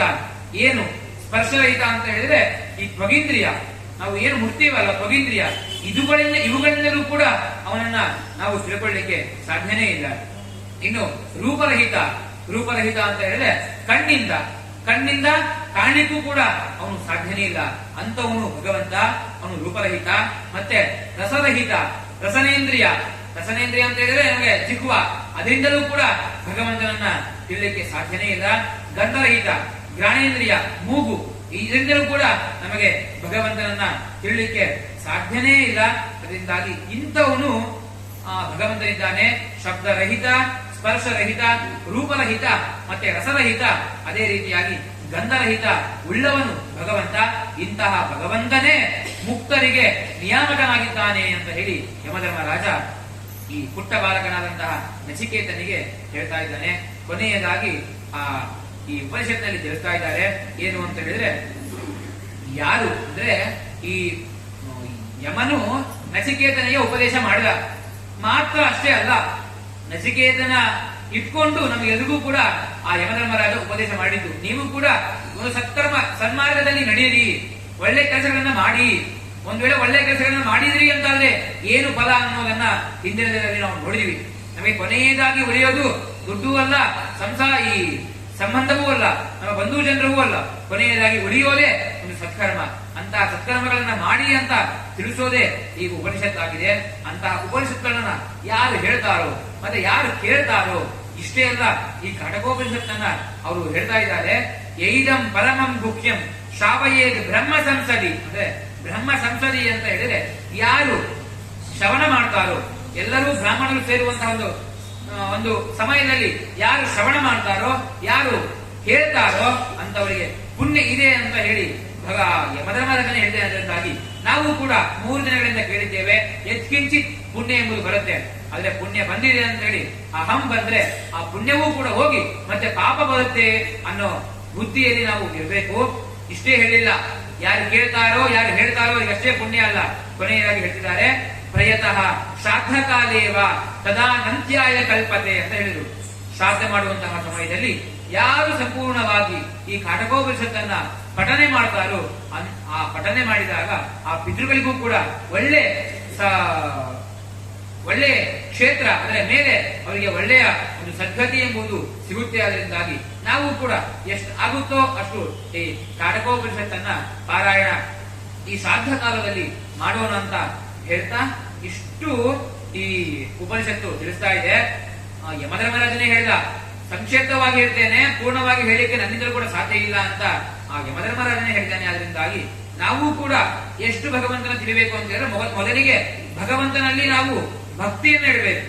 ಭಕ್ತಿಯನ್ನ ಇಟ್ಟು ನಂತರ ಆ ಭಗವಂತನ ಪೂಜೆಯನ್ನ ಧ್ಯಾನವನ್ನ ಮಾಡಿದ್ರೆ ಖಂಡಿತವಾಗಲೂ ಕೂಡ ಭಗವಂತ ಅನುಗ್ರಹ ಮಾಡೇ ಮಾಡ್ತಾನೆ ಅಂತ ಹೇಳಿದ್ರು. ಮುಖ್ಯವಾಗಿ ಉಪನಿಷತ್ತು ಯಾವುದನ್ನ ಹೇಳಬೇಕು ಅದನ್ನ ಸರಿಯಾಗಿಯೇ ಹೇಳ್ತಾ ಇದೆ. ಏನು ಅಂತ ಒಂದು 2 ವಿಷಯಗಳನ್ನು ನೋಡಿ ಇವತ್ತಿನ ಈ ಪ್ರವಚನವನ್ನ ಮುಗಿಸೋಣ. ಏನು ಅಂತ ಹೇಳಿದ್ರೆ, ಯದೇವೇಹ ತದಮತ್ರ ಯದಮುತ್ರ ತದನ್ವಿಹ ಮೃತ್ಯೋಸ ಮೃತ್ಯು ಮಾಪ್ನೋತಿ ಯಹೀಹ ನಾನೇವ ಪಶ್ಯತಿ ಅಂತ ಹೇಳಿ. ಅಂದ್ರೆ ಇಡೀ ಲೋಕದಲ್ಲಿ ಎಲ್ಲಾ ಪ್ರಾಣಿಗಳು ಯಾವ ಯಾವ ಪ್ರಾಣಿಗಳು ಇದೆಯಲ್ವಾ, ಆ ಎಲ್ಲಾ ಪ್ರಾಣಿಗಳಲ್ಲಿಯೂ ಕೂಡ ಭಗವಂತ ನೆಲೆಸಿದ್ದಾನೆ. ಅಷ್ಟೇ ಅಲ್ಲ, ಭಗವಂತ ಎಲ್ಲಾ ಪ್ರಾಣಿಗಳು ಅಂತ ಹೇಳಿದ್ರೆ ನಾವು ಕೂಡ ಪ್ರಾಣಿಗಳೇ. ಯಾರ್ಯಾರು ಜೀವಿಗಳಿದ್ದಾರೋ ಅವೆಲ್ಲವೂ ಕೂಡ ಪ್ರಾಣಿಗಳು. ಅಂತಹ ಎಲ್ಲಾ ಪ್ರಾಣಿಗಳಲ್ಲಿ ಭಗವಂತ ಹೃದಯದಲ್ಲಿ ನೆಲೆಸಿದ್ದಾನೆ. ನಮ್ಮೆಲ್ಲರ ಹೃದಯದಲ್ಲಿ ನೆಲೆಸಿದ್ದಾನಲ್ವಾ, ಅದೇ ಭಗವಂತ ಅದೇ ರೂಪದಿಂದ ವೈಕುಂಠದಲ್ಲಿಯೂ ಕೂಡ ಅದೇ ಭಗವಂತ ನೆಲೆಸಿದ್ದಾನೆ. ಯಾರು ಇಲ್ಲೇ ಇರುವಂತಹ ಭಗವಂತ ಬೇರೆ, ಅಲ್ಲೇ ಇರುವಂತಹ ಭಗವಂತ ಬೇರೆ ಅನ್ನೋದು ಅಲ್ಲ. ಇಲ್ಲಿ ಯಾವ ಭಗವಂತ ಇದ್ದಾನೋ ಅಲ್ಲಿಯೂ ಕೂಡ ಅದೇ ಭಗವಂತ ಇದ್ದಾನೆ ಅಂತ ಹೇಳಿದರು. ಇಷ್ಟೇ ಅಲ್ಲ, ಭಗವಂತನ ಮೂಲ ರೂಪಕ್ಕೂ ಮತ್ತೆ ಅವತಾರ ರೂಪಗಳಿಗೂ ಕೂಡ ಚೂರು ಕೂಡ ವ್ಯತ್ಯಾಸವಿಲ್ವೇ ಇಲ್ಲ. ಭಗವಂತನ ಮೂಲ ರೂಪಕ್ಕೂ ಮತ್ತೆ ಅವತಾರ ರೂಪಕ್ಕೂ ದಶಾವತಾರ ಭಗವಂತ ಮಾಡಿದ್ದಾನೆ. ಅಂತಹ ಅವತಾರ ರೂಪಕ್ಕೂ ಮತ್ತೆ ಮೂಲ ರೂಪಕ್ಕೂ ಒಂದೂ ಕೂಡ ವ್ಯತ್ಯಾಸ ಇಲ್ಲ ಅಂತ ಹೇಳಿದ್ರು. ನಮಗೆ ಪ್ರಶ್ನೆ ಮೂಡಬಹುದು, ಅಲ್ಲ ಕಣ್ಣಿಗೆ ಕಾಣ್ತಾ ಇದೆ, ಮೊದಲಿಗೆ ಮತ್ಸ್ಯನಾಗಿ ಬಂದ, ಕೂರ್ಮನಾಗಿ ಬಂದ, ವರಾಹನಾಗಿ ಬಂದ, ನಾರಸಿಂಹನಾಗಿ ಬಂದ, ವಾಮನಾಗಿ ಬಂದ, ರಾಮ ಕೃಷ್ಣ, ಆಮೇಲೆ ಬುದ್ಧ ಕಲ್ಕಿ, ಇಷ್ಟು ಭಗವಂತ ಬೇರೆ ಬೇರೆ ಬೇರೆ ರೂಪದಿಂದ ಬಂದಿದ್ದಾನೆ. ಅಂತದಲ್ಲಿ ಚೂರು ಕೂಡ ವ್ಯತ್ಯಾಸ ಇಲ್ಲ ಅಂತ ಹೇಳ್ತಿದ್ದಾರೆ ಅಂತ ಹೇಳಿದ್ರೆ ಒಂದು ಚೂರು ಕೂಡ ವ್ಯತ್ಯಾಸ ಇಲ್ಲವೇ ಇಲ್ಲ. ಯಾರೋ ಮಾನವರಲ್ಲಿ ವ್ಯತ್ಯಾಸ ಇರಬಹುದೇ ಹೊರತು ಆ ಭಗವಂತನಲ್ಲಿಯೂ ಕೂಡ ರಾಮಾವತಾರದಲ್ಲಿ ಬಂದಂತಹ ಭಗವಂತನೇ ಹೌದು, ಅದೇ ಭಗವಂತ ಕೃಷ್ಣಾವತಾರದಲ್ಲಿ ಬಂದಂತಹ ಭಗವಂತನೇ ಅವನು ಮುಂದೆ ಕಲ್ಕಿಯಾಗಿ ಬರುವಂತಹ ಭಗವಂತನು ಅವನೇ, ಹಿಂದೆ ಮತ್ಸ್ಯ ಕೂರ್ಮನಾಗಿ ಬಂದಂತಹ ಭಗವಂತ ಅವನೇ ಆಗಿದ್ದಾನೆ. ಅದರಿಂದಾಗಿ ಅಂತಹ ಭಗವಂತನ ಮೂಲ ಸ್ವರೂಪಕ್ಕೂ ಮತ್ತೆ ಅವತಾರ ಸ್ವರೂಪಕ್ಕೂ ಬೇರೆ ಬೇರೆ ಅಂತ ತಿಳಿಯೋದು ತಪ್ಪು. ಒಂದ್ ವೇಳೆ ಬೇರೆ ಬೇರೆ ಅಂತ ತಿಳಿದಿದ್ರೆ ನಾವು ಜ್ಞಾನಿಗಳು ಆಗೋದಿಲ್ಲ, ಅಜ್ಞಾನಿಗಳಾಗ್ತೇವೆ. ನಮಗೆ ಸುಖ ಬರೋದೇ ಇಲ್ಲ, ದುಃಖ ಬರುತ್ತೆ ಅಂತ ಹೇಳಿ ನಮಗೆ ಅನೇಕ ಶಾಸ್ತ್ರಗಳು ತಿಳಿಸಿದೆ. ಇನ್ನು ಕೊನೆಯದಾಗಿ ಆಯ್ತು, ಎಲ್ಲರ ಜೀವನ ಹೃದಯದಲ್ಲಿ ಭಗವಂತ ಇದ್ದಾನೆ ಅಂತ ಹೇಳಿ ಮೊದಲಿನಲ್ಲೂ ಕೂಡ ಹೇಳ್ತಾ ಬಂದಿದ್ದೀರಿ. ಯಾವ ಗಾತ್ರದಲ್ಲಿದ್ದಾನೆ ಭಗವಂತ ಅಂತ ಪ್ರಶ್ನೆ ಮೂಡಿದ್ರೆ ಅದನ್ನೇ ತಿಳಿಸ್ತಾರೆ. ಅಂಗುಷ್ಟ ಮಾತ್ರ ಪುರುಷೋ ಮಧ್ಯ ಆತ್ಮನಿ ಇಷ್ಟತಿ ಈಶಾನು ಭೂತಭೂವ್ಯಸ್ಯ ತದತೋ ವಿಜುಗುಪ್ಸತೆ ಅಂತ ಹೇಳಿ. ಅಂದ್ರೆ ಭಗವಂತ ನಮ್ಮೆಲ್ಲ ಹೃದಯದಲ್ಲಿ ಯಾವ ರೀತಿಯಾಗಿ ಇದ್ದಾನಂತ ಹೇಳಿದ್ರೆ ಅಂಗುಷ್ಟ ಪರಿಣಾಮ ಅಂದ್ರೆ ನಮ್ಮ ಅಂಗುಷ್ಟ ಹೆಬ್ಬೆರಳು ಎಷ್ಟು ಗಾತ್ರದಲ್ಲಿ ಇದೆಯೋ ಆ ಗಾತ್ರದಲ್ಲಿ ಭಗವಂತ ಇದ್ದಾನೆ ಅಂತ ಉಪನಿಷತ್ತು ತಿಳಿಸ್ತಾ ಇದೆ. ಪ್ರಶ್ನೆ ಮೂಡಬಹುದು, ಅಲ್ಲ ಭಗವಂತ ಸರ್ವತ್ರ ವ್ಯಾಪ್ತರಾಗಿದ್ದಾನೆ, ಸರ್ವತ್ರ ವ್ಯಾಪ್ತ ಎಲ್ಲಾ ಕಡೆ ಇದ್ದಾನೆ ಅಂತ ಹೇಳ್ತಿದ್ದೀರಾ. ಎಲ್ಲಾ ಕಡೆ ಇದ್ದಾನೆ ಅಂತ ಹೇಳಿದ್ರೆ ಕೇವಲ ಹೆಬ್ಬೆರಳಿನಷ್ಟೇ ಇದ್ರೆ ಸಾಧ್ಯ ಇಲ್ಲ. ಎಲ್ಲಾ ಕಡೆ ಇರಬೇಕು ಅಂತ ಹೇಳಿದ್ರೆ ದೊಡ್ಡ ಶರೀರ ಇರಬೇಕು ಅಂತ ಹೇಳಿದ್ರೆ ಖಂಡಿತವಾಗ್ಲೂ ಕೂಡ ಇಲ್ಲ. ಅಂಗುಷ್ಟ ಪರಿಮಾಣದಲ್ಲಿಯೇ ನಮ್ಮ ಹೃದಯದಲ್ಲಿ ಆ ಭಗವಂತ ನೆಲೆಸಿದ್ದಾನೆ. ನಮ್ಮ ಜೀವದಲ್ಲಿ ಆ ಭಗವಂತ ದೊಡ್ಡವನಾಗಿದ್ರೂ ಕೂಡ ಅಂಗುಷ್ಟ ಮಾತ್ರದಲ್ಲಿ ನೆಲೆಸಿದ್ದಾನೆ ಅನ್ನೋದನ್ನ ನಾವು ಇಲ್ಲಿ ಅರ್ಥ ಮಾಡಿಕೊಳ್ಳಲೇಬೇಕು. ಇನ್ನು ಕೊನೆಗೆ ಹೇಳ್ತಾ ಇದ್ದಾರೆ, ಭಗವಂತನ ಸ್ವರೂಪ ಎಂತದ್ದು ಅಂತ ಹೇಳಿದ್ರೆ ಅವನು ಇಲ್ಲಿ ಇಲ್ಲ ಅಂತ ಹೇಳಿ ಸಾಧ್ಯನೇ ಇಲ್ಲ. ಎಲ್ಲಾ ಕಡೆಯಲ್ಲೂ ಕೂಡ ಭಗವಂತ ಇದ್ದೇ ಇದ್ದಾನೆ, ಇಲ್ಲಿ ಇಲ್ಲ ಅಂತ ಹೇಳಿಕ್ಕೆ ಸಾಧ್ಯನೇ ಇಲ್ಲ. ಹೇಗೆ ಅನ್ನೋದನ್ನ ತಿಳಿಸ್ತಾ ಇದ್ದಾರೆ. ಯೋಚನೆ ಮಾಡೋದಾದ್ರೆ ಭಗವಂತ ಈಗ ಯಾವುದೋ ಒಂದು ದೊಡ್ಡ ಪರ್ವತ ಇದೆ, ಆಯ್ತಾ, ಯಾವುದೋ ಒಂದು ದೊಡ್ಡ ಪರ್ವತ, ಆ ಪರ್ವತದ ಮೇಲ್ಭಾಗದಲ್ಲಿ ಕಟ್ಟ ತುದಿಯಲ್ಲಿ ಯಾವುದೋ ಒಂದು ಮರ ಇದೆ, ಆಯ್ತಾ. ಆ ಪರ್ವತ ಏರ್ಲಿಕ್ಕೆ ಸಾಧ್ಯ ಇಲ್ಲ, ಕೇವಲ ಕೆಳಗಿಂದ ನೋಡಬಹುದು ಅಷ್ಟೇ. ಅಂತ ಪರ್ವತದ ಮೇಲ್ಭಾಗದಲ್ಲಿ ಕಟ್ಟ ತುದಿಯಲ್ಲಿ ಒಂದು ಮರ ಇದೆ ಅಂತ ಹೇಳಿದ್ರೆ ಆ ಮರಕ್ಕೆ ಯಾರು ನೀರು ಹಾಕಿದ್ರು ಅಂತ ಪ್ರಶ್ನೆ ಮೂಡಬಹುದು. ಯಾರಾದ್ರೂ ಕೂಡ ಬೆಟ್ಟ ಏರಿ ನೀರು ಹಾಕಿ ಬಂದ್ರು ಅಂತ ಹೇಳಿದ್ರೆ ಏರಿದ ಮೇಲೆ ಬರ್ಲಿಕ್ಕೆ ಸಾಧ್ಯನೇ ಇಲ್ಲ, ಅವ್ರು ಅಲ್ಲೇ ಇರಬೇಕು. ಇಲ್ಲ ಏರ್ಲಿಕ್ಕೆ ಸಾಧ್ಯನೇ ಇಲ್ಲ. ಅಲ್ಲಿ ನೀರು ಹಾಕಿದ್ವಿ ಯಾರು ಅಂತ ಹೇಳಿದ್ರೆ ಮತ್ತಾರು ಅಲ್ಲ, ಭಗವಂತನೇ ಆ ಗಿಡವನ್ನ ಮರವನ್ನ ಬೆಳೆಸಿದ್ದು ಅಂತ ನಾವು ತಿಳಿಬಹುದು. ಅದರಿಂದಾಗಿ ಕೇವಲ ಭಗವಂತ ಅಂಗುಷ್ಟ ಮಾತ್ರ ಇದ್ದಾನೆ, ಅವನು ಚಿಕ್ಕವನು ಅಂತ ತಿಳ್ಕೊಳ್ಳೋ ತಪ್ಪು. ಅವನು ಸರ್ವಶಕ್ತ, ಸ್ವತಂತ್ರ. ನಾವೆಲ್ಲರೂ ಕೂಡ ಅಸ್ವತಂತ್ರರು. ನಾವೇನಾದ್ರೂ ಕೂಡ ಮಾಡಬೇಕು ಅಂತ ಹೇಳಿದ್ರೆ ಇನ್ನೊಬ್ಬರ ಸಹಾಯ ಬೇಕು. ಒಂದು ಕೆಲಸ ನಾವೇ ಮಾಡಬಹುದು, ಇನ್ನೊಂದು ಕೆಲಸ ಮಾಡ್ತೀವಿ ಅಂತ ಆದ್ರೆ ಇನ್ನೊಬ್ಬರ ಸಹಾಯ ಬೇಕು. ಅದರಿಂದಾಗಿ ಅಸ್ವತಂತ್ರರು. ಆದ್ರೆ ಪರಮಾತ್ಮನ ಅಸ್ವತಂತ್ರ ಅಲ್ಲ, ಸ್ವತಂತ್ರ. ಕೆಲವು ಕಡೆ ಎಲ್ಲ ಭಗವಂತ ಅಸ್ವತಂತ್ರ ಅಂತ ಕಂಡಿದ್ದಾನೆ ಅಂತ ಅನಿಸ್ಬೋದು. ಯಾಕೆ ಅಂತ ಕೇವಲ ಲೋಕ ವಿಡಂಬನೆಗೋಸ್ಕರವಾಗಿ ಮಾತ್ರ ಆ ಭಗವಂತ ಆ ರೀತಿಯಾಗಿ ಕಂಡಿದ್ದು ಅಂತ ಹೇಳ್ಬೋದು. ಅದರಿಂದಾಗಿ ಈ 3 ದಿನಗಳ ಕಾಲ ನಾವು ಕಾಟಕೋಪನಿಷತ್ತನ್ನ ಎಷ್ಟು ಪೂರ್ಣವಾಗಿ ಖಂಡಿತವಾಗಲೂ ಕೂಡ ಹೇಳಲಿಕ್ಕೆ ಸಾಧ್ಯನೂ ಇಲ್ಲ, ನೋಡ್ಲಿಕ್ಕೂ ಕೂಡ ಸಾಧ್ಯ ಇಲ್ಲ. ಅದರಿಂದಾಗಿ ಎಷ್ಟು ನನ್ನ ಬುದ್ಧಿಗೆ ಎಷ್ಟು ಹೊಳೆದಿದೆಯೋ ಅಷ್ಟನ್ನ ನಿಮ್ಮ ಮುಂದೆ ಇಟ್ಟಿದ್ದೇನೆ. ಅದರಿಂದಾಗಿ ಏನಾದ್ರೂ ಕೂಡ ಇಷ್ಟರಲ್ಲಿ ಏನಾದ್ರೂ ಕೂಡ ಒಂದು 2-3 ಸರಿಯಾಗಿರ್ಬೋದು. ಆ 2-3 ಸರಿ ನಂದಲ್ಲ, ಅದೆಲ್ಲವೂ ಕೂಡ ನನ್ನ ಗುರುಗಳಾದ ಪರಮ ಗುರುಗಳು ಅವರದ್ದು. ಇನ್ನು ಯಾವ್ದಾದ್ರು ಕೂಡ ತಪ್ಪಿತ್ತಂತಾದ್ರೆ ಅನೇಕ ತಪ್ಪುಗಳಿವೆ, ಅನೇಕ ತಪ್ಪುಗಳು ನಂದು ಅಂತ ಹೇಳ್ತೇನೆ. ಗುರುಗಳು ಅಂತ ಹೇಳಿದ ಮೇಲೆ ನೆನಪಾಯ್ತು, ಎಲ್ಲಾ ಗುರುಗಳು ಎಲ್ಲರೂ ಕೂಡ ನಾವೇ ಇದ್ದೇವೆ ಅಂತ ಹೇಳಿ ಹೇಳ್ತಾ ಇದ್ದೇನೆ. ಗುರುಗಳು ಹುಬ್ಬಳ್ಳಿಯಲ್ಲಿ ಚಾತುರ್ಮಾಸ್ಯ, ಹಿರಿಯ ಗುರುಗಳು ಬೇದವರ ಶ್ರೀಗಳು ಅವರು ಹುಬ್ಬಳ್ಳಿಯಲ್ಲಿ ಚಾತುರ್ಮಾಸ್ಯ ಇರಬೇಕಾದ್ರೆ ಅನುಗ್ರಹ ಸಂದೇಶವನ್ನು ಕೊಡಬೇಕಾದ್ರೆ ಅವರು ಅನುಗ್ರಹ ಸಂದೇಶವನ್ನು ಕೊಟ್ಟರು. ಹೇಗೆ ಅಂತ ಹೇಳಿದ್ರೆ ಯಾವ ರೀತಿಯಾಗಿ ಒಗ್ಗಟ್ಟಿರಬೇಕು, ನಮ್ಮಲ್ಲಿ ಯಾವ ರೀತಿಯಾಗಿ ಒಗ್ಗಟ್ಟಿರಬೇಕು, ಒಗ್ಗಟ್ಟಿನಲ್ಲಿ ಬಲವಿದೆ ಅಂತ ಎಲ್ಲರೂ ಕೂಡ ತಿಳಿದಿದ್ದೀರಿ. ಯಾವ ರೀತಿಯಾಗಿ ಒಗ್ಗಟ್ಟಿರಬೇಕು ಅಂತ ಗುರುಗಳು ಅನುಗ್ರಹ ಸಂದೇಶವನ್ನು ಕೊಡ್ತಾ ಹೇಳಿದ್ರು. ಎಲ್ರಿಗೂ ಕೂಡ ಸಾವು ಬಂದೇ ಬರುತ್ತೆ. ಅದನ್ನ ಈ ಉಪನಿಷತ್ನಲ್ಲೇ ನೋಡಿದ್ವಿ ನಾವು. ಯಾಕೆ ಪುಟ್ಟ ಬಾಲಕ 10 ವರ್ಷ ಬಾಲಕನಿಗೆ ಸಾವು ಬಂತು ಅಂತ ಹೇಳಿದ್ರೆ ಅವನು ದುಃಖನೂ ಪಡ್ಲಿಲ್ಲ, ಅವನಿಗೆ ಬೇಜಾರು ಆಗ್ಲಿಲ್ಲ. ಅದರಿಂದಾಗಿ ಎಲ್ರಿಗೂ ಕೂಡ ಸಾವು ನಿಶ್ಚಿತ. ಎಲ್ಲರೂ ಸತ್ತ ಮೇಲೆ ಮೊದಲಿಗೆ ಹೋಗೋದೇ ನರಕಕ್ಕೆ, ನೇರವಾಗಿ ಸ್ವರ್ಗಕ್ಕೆ ಹೋಗ್ಲಿಕ್ಕೆ ಸಾಧ್ಯವೇ ಇಲ್ಲ. ಏನೋ ದೊಡ್ಡ ಜ್ಞಾನಿಗಳು ಆದ್ವಿ ಅಂತಾದ್ರೆ ಮಾತ್ರ ಹೋಗ್ಲಿಕ್ಕೆ ಸಾಧ್ಯ. ನರಕಕ್ಕೆ ಹೋಗ್ತೇವೆ. ನರಕದಲ್ಲಿ ಅನೇಕರು ಇರ್ತಾರೆ. ಈಗ ಅನೇಕರು ಅಂತ ಹೇಳಿದ್ರೆ ಎಲ್ಲಾ ಜಾತಿಯವರು ಇರ್ತಾರೆ. ಆ ನರಕದಲ್ಲಿ ಎಲ್ಲಾ ಜಾತಿಯವರು ಇರ್ತಾರೆ. ಯಮಧರ್ಮರಾಜ ಏನ್ ಮಾಡಿದ ಅಂತ ಹೇಳಿದ್ರೆ ಎಲ್ಲಾ ಜಾತಿಯವರನ್ನ, ಆಯ್ತಾ, ಎಲ್ಲಾ ಜಾತಿಯವರನ್ನ ಬೇರೆ ಬೇರೆ ಮಾಡಿ, ಕೇವಲ ಇಂತಿಗೆ ಮಾಡೋದಿಲ್ಲ ಭಗವಂತ, ಅವನಿಗೆ ಭಕ್ತ ಅಷ್ಟೇ. ಇವನು ಬ್ರಾಹ್ಮಣ, ಇವನು ಕ್ಷತ್ರಿಯ, ಇವನು ವೈಶ್ಯ, ಇವನು ಶೂದ್ರ ಅಂತ ಇಲ್ವೇ ಇಲ್ಲ, ಭಕ್ತ ಅಷ್ಟೇ. ಆದ್ರೆ ಈ ಕಥೆ ಯಾಕೆ ಹೇಳಿದ್ವು ಅಂತ ಹೇಳಿದ್ರೆ ನಾವು ಯಾವ ರೀತಿಯಾಗಿ ಇರಬೇಕು ಅನ್ನೋದನ್ನ ತಿಳಿಸ್ಲಿಕ್ಕೋಸ್ಕರವೇ ಕಥೆ ಅಷ್ಟೇ ಇದು. ಆಯ್ತು, ಎಲ್ಲಾ ಬೇರೆ ಬೇರೆ ಮಾಡಿದ. ಈ ಕಡೆ ಒಂದ್ ಜಾತಿಯವರು, ಈ ಕಡೆ ಇನ್ನೊಂದು ಜಾತಿಯವರು, ಈ ಕಡೆ ಇನ್ನೊಂದು ಜಾತಿಯವರು ಅಂತ ಭಗವಂತ ಮಾಡಿದ. ಎಲ್ಲ ಪಾತ್ರೆಗಳಲ್ಲಿ ಎಲ್ಲರನ್ನು ಕೂಡ ಹಾಕಿದ. ಒಂದು ದೊಡ್ಡ ಪಾತ್ರೆ ಒಂದು ಜಾತಿಯವರನ್ನ ಹಾಕಿದ, ಈ ಕಡೆ ಇನ್ನೊಂದು ಪಾತ್ರೆ ಇನ್ನೊಂದು ಜಾತಿಯವರನ್ನ ಹಾಕಿದ, ಈ ಕಡೆ ಇನ್ನೊಂದು ಪಾತ್ರೆ ಇನ್ನೊಂದು ಜಾತಿಯವರನ್ನ ಹಾಕಿದ. ಆಗ ಒಂದು ಪಾತ್ರಕ್ಕೆ ಮುಚ್ಚಲೇ ಇಲ್ಲ, ಒಂದು ಪಾತ್ರಕ್ಕೆ ಮುಚ್ಚಲಿಲ್ಲ, ಇನ್ನು ಎರಡು ಪಾತ್ರಕ್ಕೆ ಮುಚ್ಚಿದ ಅಂತೆ. ಮೇಲ್ಗಡೆ ಒಂದು ಪ್ಲೇಟ್ ಅನ್ಕೊಳ್ಳಿ, ದೊಡ್ಡ ಪ್ಲೇಟ್, ಅದನ್ನ ಮುಚ್ಚಿದ. ಇನ್ನೊಂದು ಪಾತ್ರಕ್ಕೆ ಮುಚ್ಚೇ ಇಲ್ಲ. ಯಾಕೆ ಅಂತ ಹೇಳಿದ್ರೆ ಈ ಎರಡು ಪಾತ್ರೆಯಲ್ಲಿ ಇದ್ದಾರಲ್ವಾ, ಅವ್ರು ಎಲ್ಲರೂ ಕೂಡ ಯಾವ ರೀತಿಯಾಗಿದ್ದಾರೆ ಅಂತ ಹೇಳಿದ್ರೆ ಎಲ್ಲರೂ ಕೂಡ ಒಳಗೆ ಇರುವವರು ನಾವು ನಮ್ಮವರೇ ನಮ್ಮವರೇ ನಮ್ಮವರೇ ಅಂತ ಒಳಗಡೆ ಪಾತ್ರೆಯಲ್ಲಿದ್ದಾರೆ. ಅದೇ ಕೊನೆಯ ಪಾತ್ರೆಯಲ್ಲಿದ್ದಾರಲ್ವಾ, ಅವ್ರು ಎಲ್ಲರೂ ಕೂಡ ನಮ್ಮವರು ಅಂತ ಒಬ್ರಿಗೂ ಕೂಡ ಇಲ್ವೇ ಇಲ್ಲ. ಒಬ್ಬನ ಕಂಡ್ರೆ ಇನ್ನೊಬ್ರಿಗೆ ಆಗ್ತಿಲ್ಲ, ಅವನ ಕಂಡ್ರೆ ಇನ್ನೊಬ್ರಿಗೆ ಆಗ್ತಿಲ್ಲ, ಅವನ ಕಂಡ್ರೆ ಇನ್ನೊಬ್ಬನಿಗೆ. ಅದರಿಂದಾಗಿ ಮೇಲ್ ಪ್ಲೇಟ್ ಮುಚ್ಚಲೇ ಇಲ್ಲ. ಯಾಕೆ ಅಂತ ಅನ್ಸ್ಬೋದು, ಇವರಿಗೆಲ್ಲ ಯಾಕೆ ಮುಚ್ಚಿದ್ದ ಅಂತ ಹೇಳಿದ್ರೆ ಇವ್ರ ಮೇಲೆ ಹಾರಿ ಬರಬಹುದು ಅನ್ನೋ ದೃಷ್ಟಿಯಿಂದ ಮುಚ್ಚಿದ್ದು. ಇವ್ರಿಗೆ ಯಾಕೆ ಮುಚ್ಚಲಿಲ್ಲ ಅಂತ ಹೇಳಿದ್ರೆ ಇವ್ರ ಮೇಲೆ ಹಾರಿ ಬರಲಿಕ್ಕೆ ಸಾಧ್ಯನೇ ಇಲ್ಲ. ಯಾಕೆ, ಒಬ್ಬನ ಮೇಲೆ ಏರ್ಬೇಕು ಅಂದ್ರೆ ಕೆಳಗಿಂದ ಕಾಲು ಹಿಡಿತಾನಂತೆ, ಅದರಿಂದಾಗಿ ಮೇಲೆ ಬರಲಿಕ್ಕೆ ಸಾಧ್ಯನೇ ಇಲ್ಲ.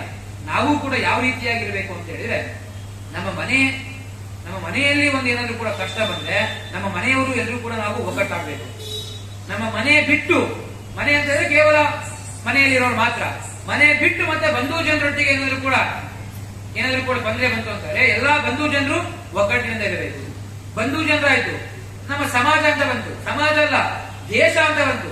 ಕೊನೆಗೆ ಭಗವಂತನೇ ಹೇಳ್ತಾನೆ, ವಸುದೇವ ಕುಟುಂಬಕಂ ಅಂತ ಭಗವಂತನೇ ಹೇಳ್ತಾನೆ. ಅದರಿಂದಾಗಿ ಭಗವಂತನಲ್ಲಿ ನಾನು ಸಮರ್ಪಣೆ ಮಾಡ್ತೇನೆ. ಶ್ರೀಕೃಷ್ಣ ಅರ್ಪಣ ಮಾಡ್ತೀನಿ.